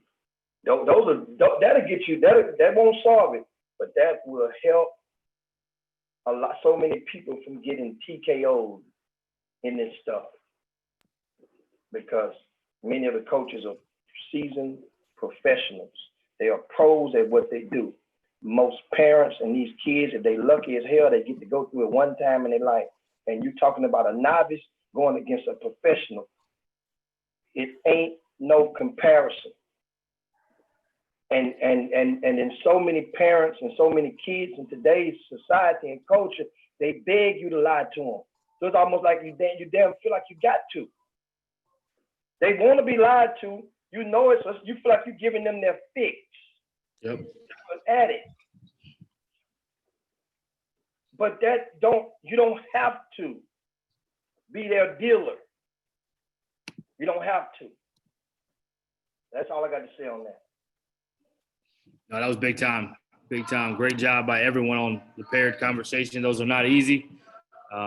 Really great job, man. Impressive work by everyone. I want to give the mic real quick before we go. So to end, we'll go 60 to 90 seconds on just something you think that we can do immediately for change, whatever that may be. So be thinking of that. In the meantime, I'm going to let a longtime friend, former head coach at St. Edward's, won championships, then got a Division I job at UT Pan American, and now is an NAIA coach in Chicago, Ryan Marks. He has a question. He's texted. He stayed on the whole time. He wanted to ask, so I'll let him have the floor.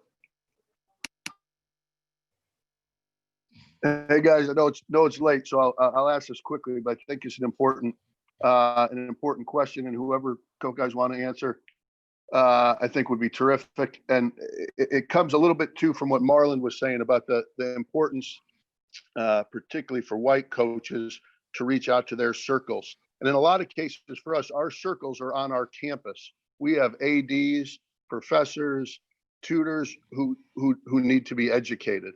And something that is a difficult issue now, particularly in Chicago, has to do with black on black gun violence and how it impedes, in some cases, my ability to try to articulate or educate people. Now, I think something that Pete would do, and if sometimes when I'm trying to do that, if people are patient enough to listen, I can start with, and I know, like, for example, Jabari mentioned 13th, which is fantastic, and I hope everybody has seen or will see. But you look at Chicago, we have the most prevalent problems of all, right? And it starts with the war. From where we were, it starts with things like the war on drugs and mass incarceration, the relocation of people in housing projects because of changes in the city and gentrification. And, it sort of ultimately leads us where we are. There was even among organized crime and gangs, there was a hierarchy in Chicago at one time. If you played at King, or you played at Simeon, or you played at Curie, and you were a great player, those gangs and those older guys who ran the hierarchy of the drug business, they pushed those kids away. They'd say, hey, don't let me see you on this corner. And by the way, here's a pair of shoes. And then they go and those were the guys who were also betting a lot on the high school games in Chicago.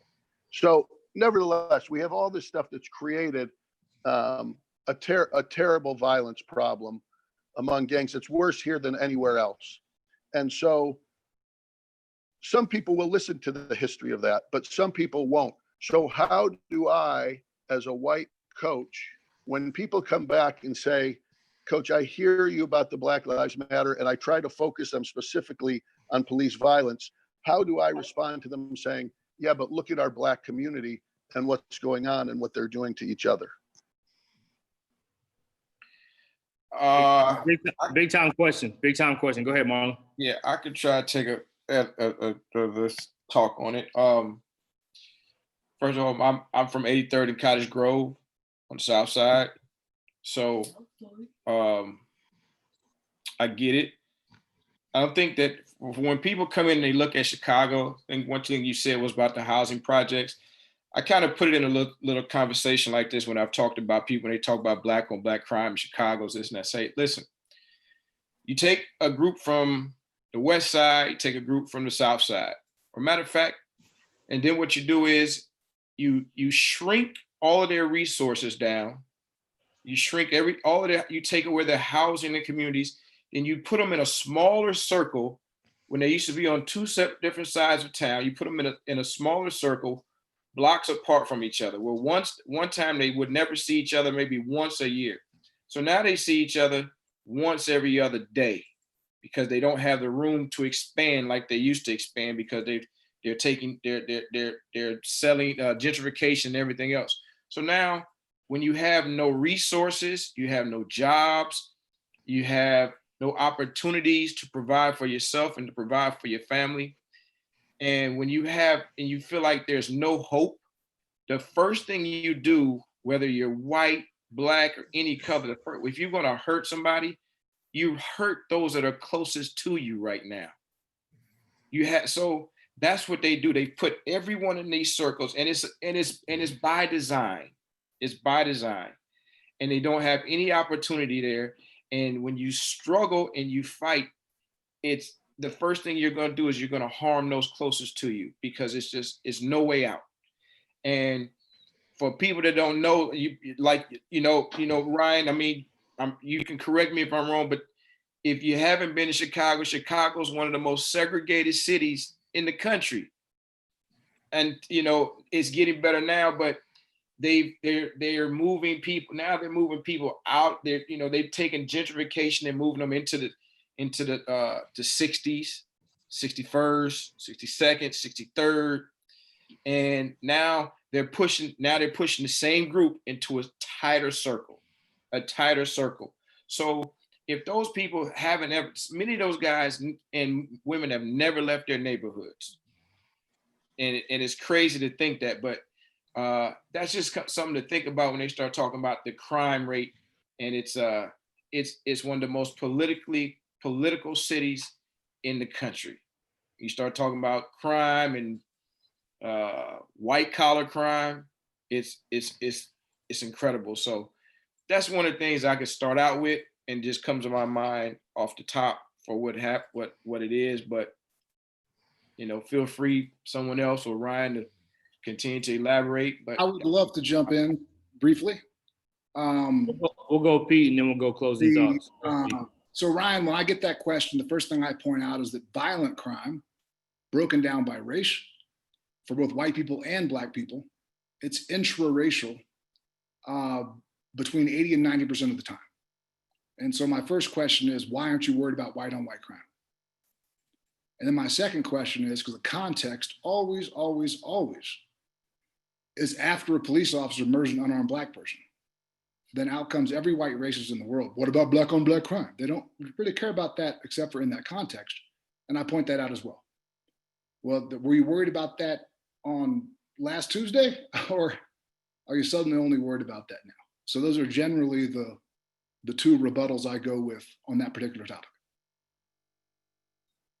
Yeah. Good stuff, Pete. Now I'll say this, and I'm sorry, Brian, close up.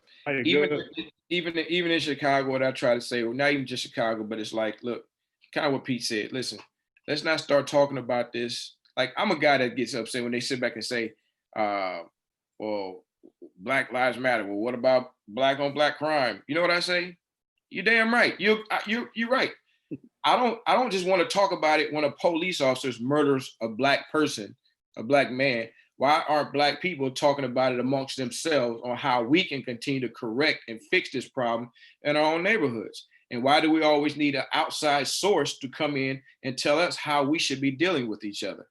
We need to learn how to fix this ourselves. So there's no white on or black or less crime. But hell, in China, guess who's killing each other? Chinese are killing each other. I mean, look at these wars. So it's like World War I, but that was white on white crime. World War II. So, everybody's going to, in their own demographic, are going to hurt each other. But collectively, when I look at black people, it's like, look, we have to work harder with each other to correct the issues that we deal with on a day-to-day basis. And I'll add this one little part to it, Coach Marks, not to get so much into the black on black. I think everybody's touched on that, but I think the part that's so disturbing about the police when it comes to police brutality and black people is police's job is supposed to be to protect and serve. So it's like you're looking at people that are supposed to be the people on our side to help us from harm. But for us, it's looked at as like, this is maybe more of just another weight, another burden of another mental place that you have to feel like, how do I protect myself from this? because you can't call the police on the police, right? So who are you supposed to call? So that it makes a whole lot of other issues when the place you're supposed to go for safety and security, you don't feel like you have that place. So I just wanted to add that little part. Let's do this. Let's go final thoughts. Wait, just real quick. Go ahead, Pete. Go ahead, Pete. Do you see the link I shared just now, and anybody else? If you encounter this bullshit online, I tend to share that link and say, I'm happy you're so concerned about the violence in Chicago. Here's a link with 25 nonprofits that are doing great work to end it. So you should go ahead and donate. So the link I shared, the last link I shared, is a link to a bunch of reputable groups that are doing great work to try to stop the violence in Chicago. And I encourage people to put their money where their mouth is, which of course they don't want to do because they're deflecting. They're not being earnest to begin with. So. And I hope from this phone call and this Zoom call, we'll all stay more connected. Hopefully some new relationships will forge and all those things from what's happened. But I will say this, Pete is in a place where he's written a book. He's dove into this topic at a different level than most. So as college coaches, as leaders, definitely a resource to reach out to. Not saying it's the end all be all, but I do think Pete has a lot of powerful investment that he's taken into this topic. So that being said, let's just do 60 to 90 seconds on something that we can individually do or collectively do for change with this topic right away. So we'll start with whoever wants to go first. I'll let you go first. Let me go first. I got my wife been tapping on me. You got it. All right. So first, thank you all again. I'm just going to go over some things real quick in my head because I took a couple notes and I'm going to sum it up real quick and I'm going to be jumping all over, but just things that's in my head. On social media, on Twitter, tomorrow I hit it tonight. Just y'all hear me saying hashtag Black Ice. No, it's nothing crazy. I'm telling Black people you need to learn how to love yourselves. Okay, so it's nothing against anybody else. You see hashtag Black Ice, I'm telling them, stop thinking that white people's ice is cold is more cold than yours. Okay, learn how to love yourself. Stop trying to think that you have to have access to white people in order to have success. Okay, and that's some of the things that Hicks was talking about earlier with like even the coaches. So I'm all for everybody working together, but I'm also for I'm okay with a white person loving himself, taking care of himself, going home to his family. I want y'all to be okay with me loving myself, taking care of myself, going home to my family, and we can work together. We can share resources. We can enjoy each other's time and company. And when it's time to go, I'm hoping you get there safely. I want you to hope that I get there safely, and we continue to get back to continue to work together and grow again. That's our purpose. So I'm gonna do what I can to make sure that you're good. I hope that you would do what you can to make sure that I'm good. I'm in a position right now where I need a little bit more help, and some of the people that you know might have resources. When I say I mean collectively my group, okay, my circle. But at the same time, I still put it on my circle to make sure that we do our part, so that if an opportunity becomes available from you and your circle or your group, that we're prepared to accept it. So again, I appreciate the time. I'm still going to be listening in. I just got to take care of some things she wants me to take care of. Yeah, that's important. We want to keep you married, just like you just said. You know what I'm saying? Thank you. Cole Dewey, go next, please.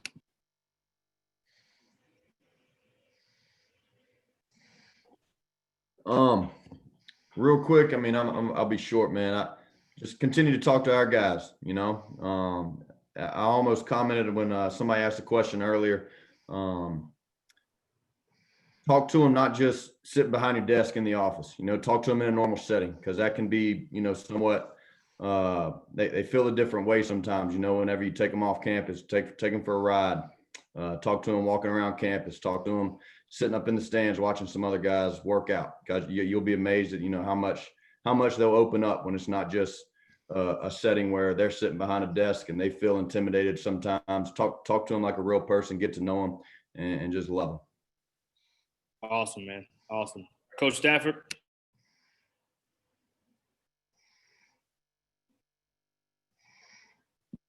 You got to hit on mute real quick.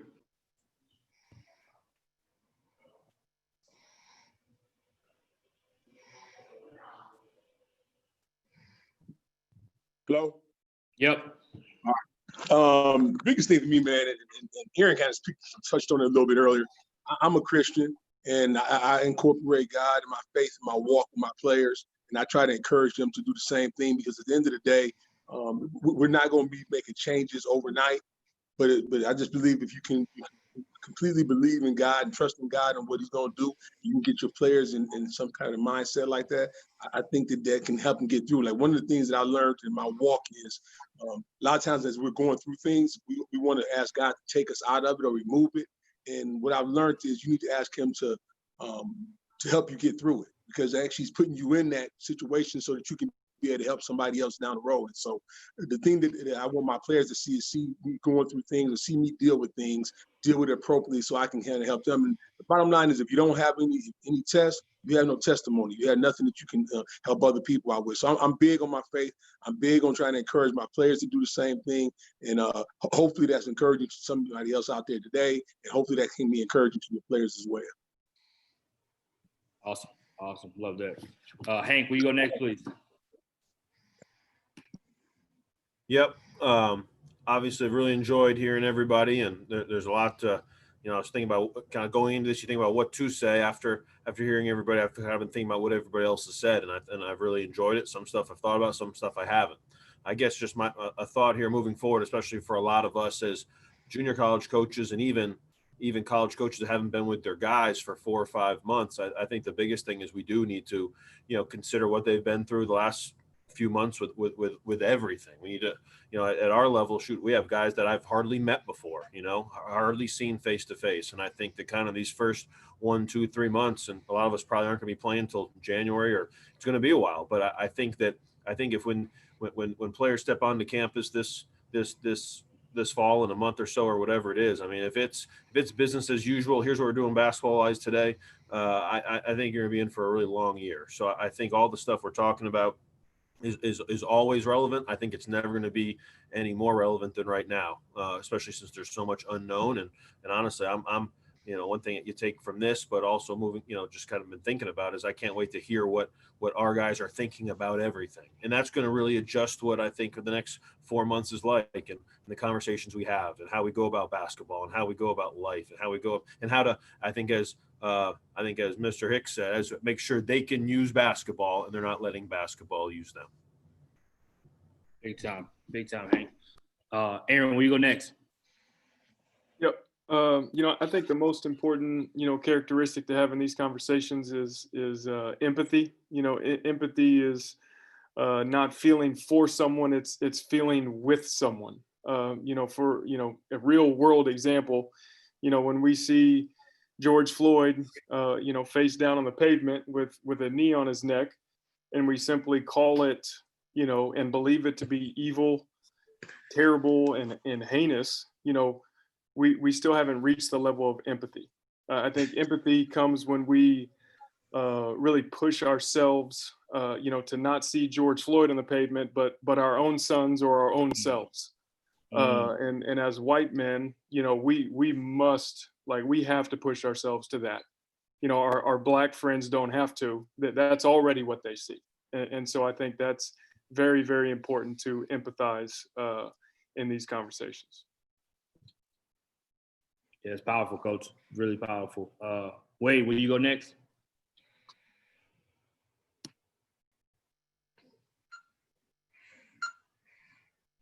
You're on mute. I think you're muted. My fault.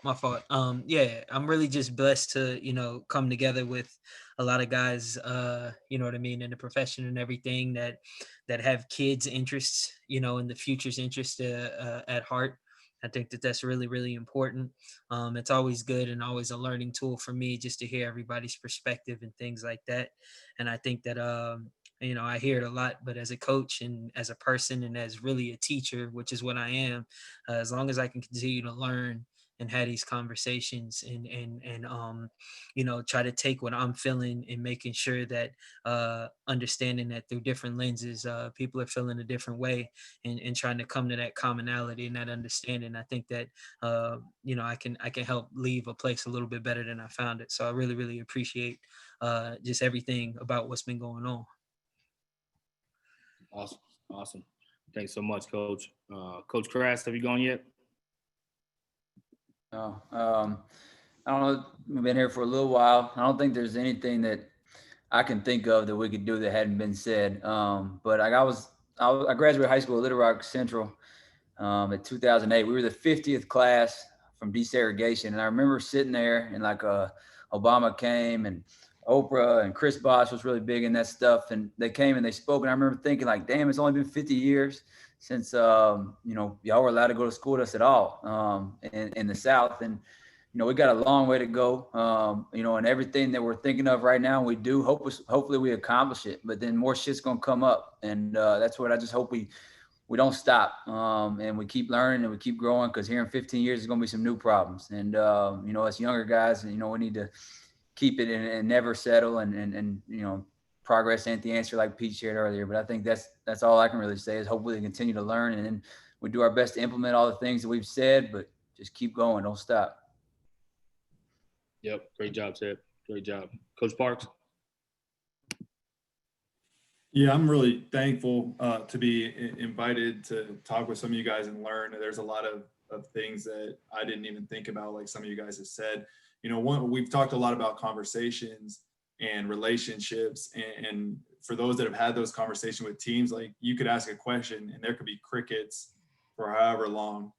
So incorporating moderators in those conversations. If you're a white coach, maybe it's an African-American faculty member. But on top of that, like if you want your student athletes to really open up with you, especially in kind of a realm that as a white male you can't relate to, be vulnerable. Like everyone in this room has made a mistake in their life. Everyone has gone through something, regardless of if it's been something to do with race or not. And sometimes as coaches, we do all the disciplining and we have this persona that we're perfect. And I think it's really important to admit our imperfections and to let these guys know that we ask for help when we need it, and that it is a sign of strength.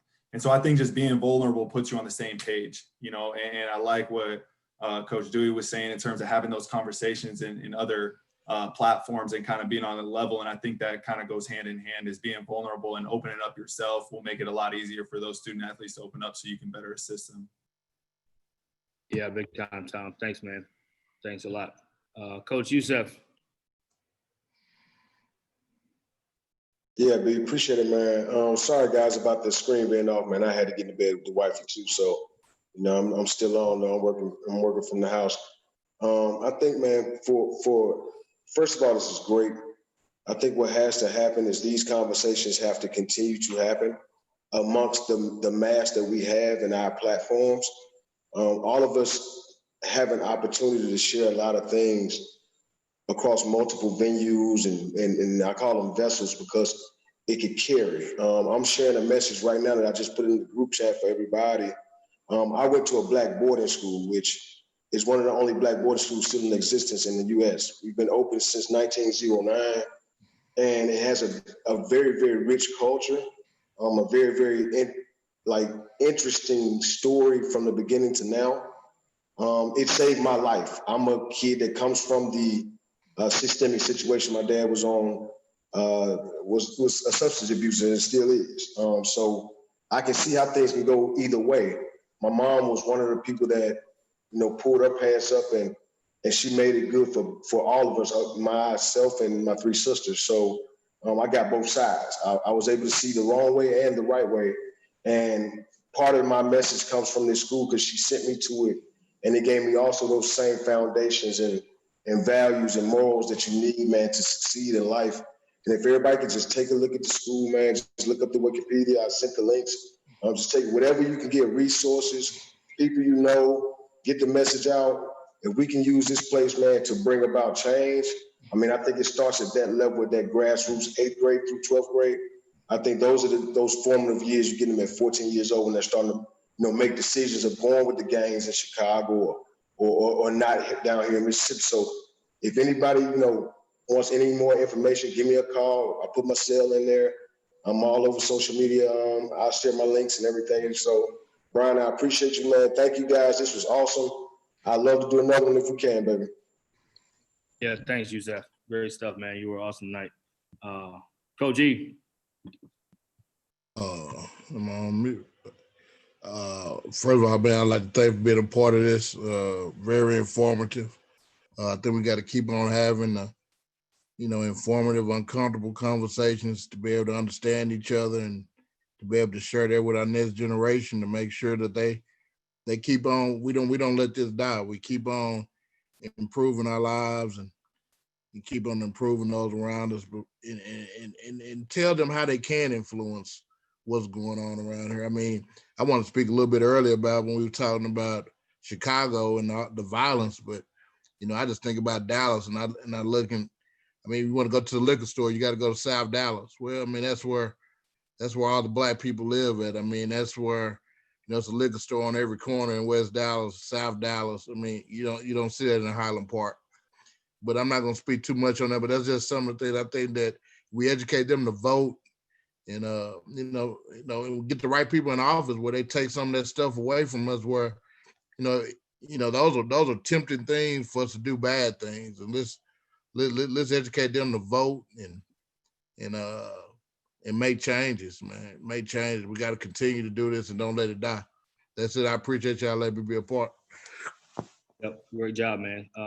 Yeah, they actually touched on that way back in the day. Most of us on this Zoom have seen Boys in the Hood. He was talking about that way back then. It's a liquor store in every corner. It just makes it harder for us to make it out, because at the same time, we're limited in resources, limited in opportunities, and you have this stuff right at your fingertips. And then that's how you get even more Black on Black crime. And not to get off subject, but just to touch on that a little bit. Let's go with Hicks next.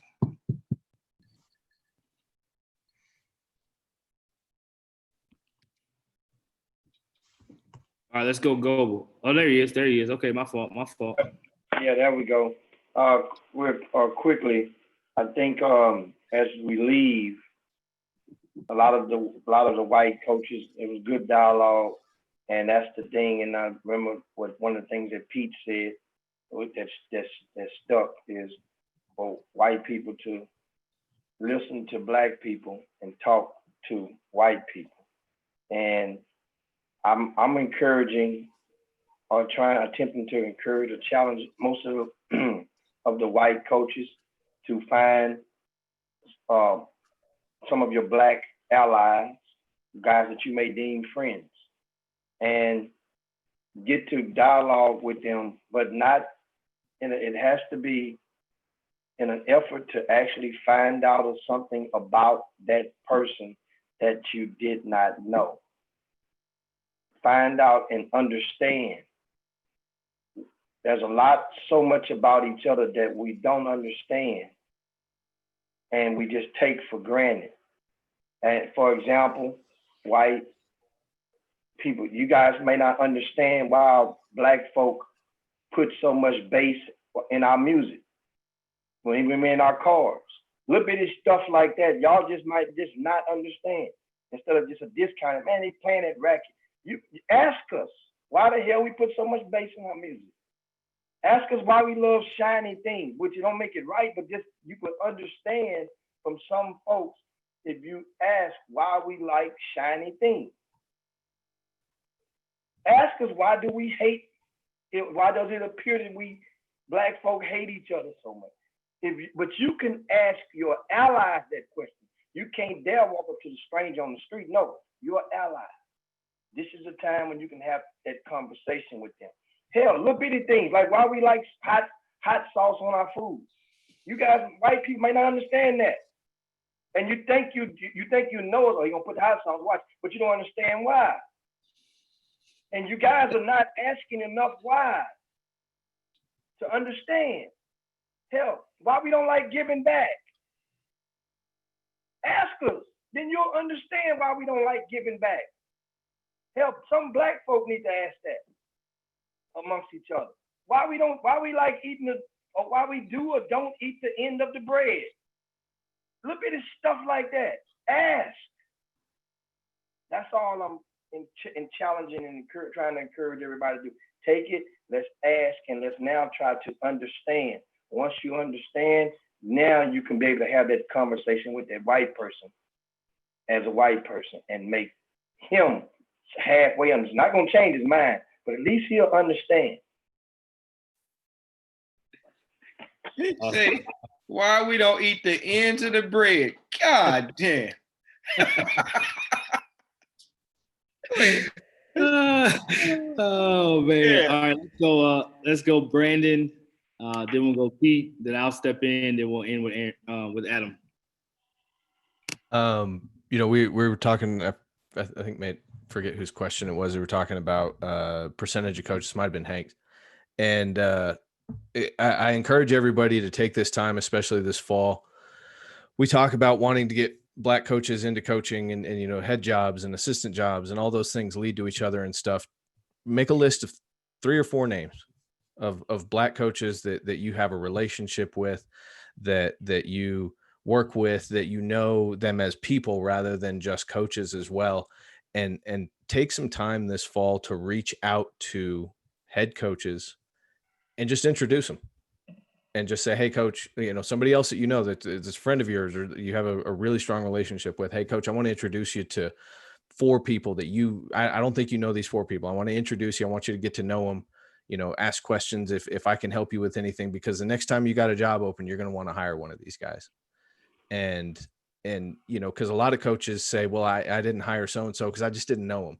So help them get to know them and be super intentional about it.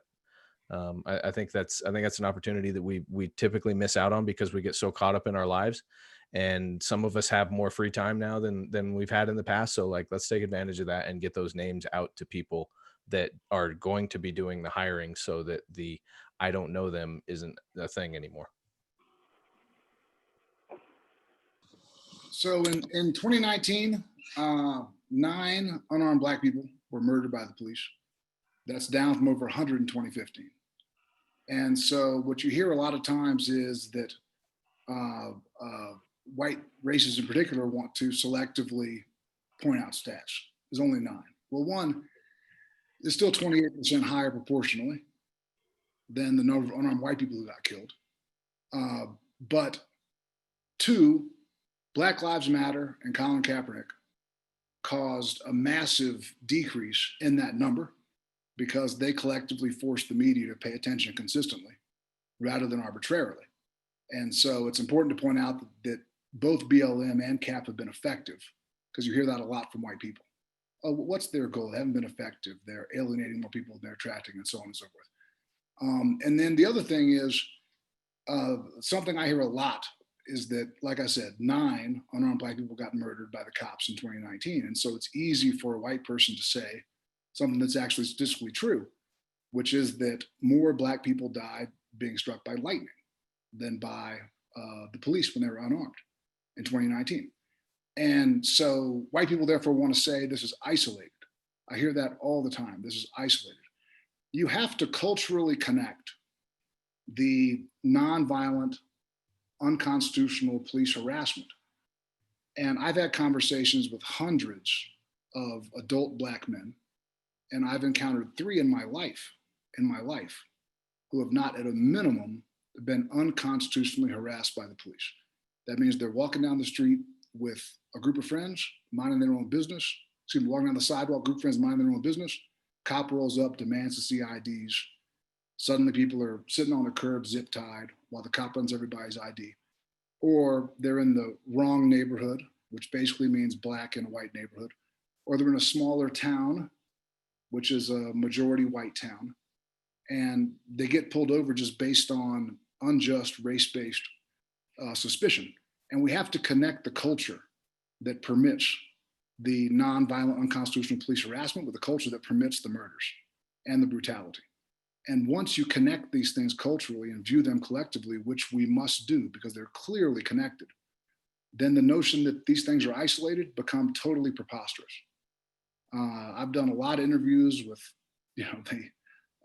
the average number of Black college kids. We're talking about kids, children. Like the average number of Black college kids who've been at a minimum unconstitutionally, non-violently harassed by the police is well over 70% in my research over the course of the last 50 days. And so when you hear other white people say this is isolated, it's because they're not culturally connecting the constant harassment with the murder. And I say all the time that until Black rights matter, Black lives will never matter. And we must connect these two things. And so all you white people out there that are having these conversations, I hope that helps you have that conversation more persuasively.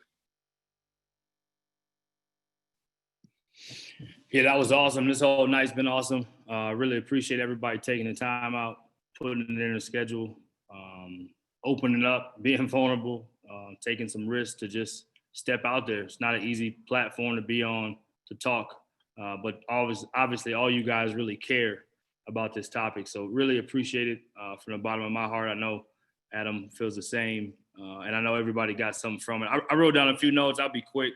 I'll start with, I was on the Chop Shop 2 days ago with Jimmy Hicks, and they asked a question that I thought was a good question and a relevant question. And the question was almost those percentages that Coach Davis talked about, Big E. 32% at one point in time, now it's 13. And it was like, well, white coaches aren't going to be happy that Black coaches may get that percentage back up. But it's not a competition first and foremost, but when a job is open, let's say Garden City was open, right? Otero was open. It's anybody's job. It's not taking a job from a white coach per se, because the job is open. So they can hire whoever they want. So there's a understanding that it's not a competition. Everybody's in this together. We should all be able to win. As the kids say, we should all be able to eat. And you give, the more we give, the more we will receive. I think what Brandon talked about was powerful too, and somebody talked about it on the last roundtable, is just people hire who they're comfortable with. And a lot of presidents, ADs, administrators, even if they're not, there's not very much representation, meaning Black people, whether it be women or men, we have to do a better job of helping each other to get in those circles so that we can be more comfortable. Whether it's even like Brandon said, introducing coaches to head coaches, all those things, all that networking, all that expanding our circle to add more people in it is important. So I think that's something just to keep in mind, is expanding our circle so we can be more comfortable and having those conversations. A coach that was on Coach's Corner talked about they doing some cultural projects, not just for Black and white and watching movies like 13th, but also they had one Serbian player on their team, but no one knew anything about Serbia. So they did some things to culturally help that kid feel like he can fit in more. So I think those are just things to keep in mind as well. And another coach brought this up, Chris Dorsey from Centenaire. He said a lot of young Black men are angry, kind of like Coach Youssef talked about, and they're not always going to open up even when you try to talk. And so part of how he suggested to get them to open up is you have to allow yourself to be vulnerable. I think Cole may have said it earlier, I'll never know what it's like to be a Black man. That alone helps that young man to feel comfortable, because you don't know what stuff is built in him that makes him apprehensive, even though you're his coach. I think somebody may have touched on earlier, Hicks may have said it earlier, some of these young men have only played for Black coaches, and now all of a sudden they're playing for a white coach for the first time, and they may not have that trust yet. They may not want to have that trust. So offering some vulnerability to these young men is important in order for them to be vulnerable. That was something somebody said I thought was powerful. I love what Aaron said. Everybody said great things all night. I'm just picking out a couple things. I love what Aaron said about until we see, meaning white people or non-Black people, see George Floyd as themselves or their loved ones, it doesn't hit the same. It doesn't hit home the same. So, and you don't fight the same for the change. So I thought that was really big that he said that. Yeah, and just where your players getting their information. I think Adam Walsh touched on it earlier. There's a lot of information out there. There's a lot of people, as Ross Hodge talked about last time, trying to hijack the narrative. We have a chance with our players to control the narrative and educate within. So just like we would do at home with our kids, we have to do a great job of being intentional about how we're helping shape the minds of our young people. I think that's really important. And then the last two things I'll say is just, the history. I think there's so much history, unfortunately, that we're not taught in schools. We're not taught because I think Lowe may have been very direct about this earlier on the last roundtable. Who owns the news stations? Who wrote the textbooks? Who has formed the narrative that they wanted? And it's not fault of anyone on this call, but it's just a reality we have to face. White people probably wrote the textbooks. They own the radio station and the TV station. So they're controlling the narrative. So we have an opportunity now with all this information we have at our fingertips to be able to access, to educate our players in a way, and ourselves, myself included. You know, I watched 13th not too long ago, and I was blown away, the stuff I didn't even know. So I think that's a really important part, is just really getting to the history, because until we get to the root of how some of these things are the way they are, it's hard to really help people to work through it. And then the last one, my brother talked about this last time. Obviously, I'm biased towards him, but and I think people have talked about it tonight. But it's a hard issue more than anything, and we have to use love. We have to have compassion. We have to use love. We have to, you know, obviously use tough love when we need it, when we're coaching, but we have to be able to understand how important love is. The most powerful weapon we're going to have to make change. So really appreciate it again. I'll let Adam have his closing thoughts. And yeah, man, let's just keep pushing forward, man. Brian, thank you again for putting all this together and working tirelessly on everything that you've done with All Access, but specifically these two roundtables that you've put together. Appreciate everyone being involved and participating, either as a presenter or as an active listener. Yeah, I've said it before, I'll continue to say it. We're committed to continuing this conversation and making sure that we keep it in the forefront and don't let it fade away. So we'll continue to do things like this. We do have a series that Jenny Fisher is doing for us called Continuing the Conversation that you guys can check out on YouTube, which has been really, really good.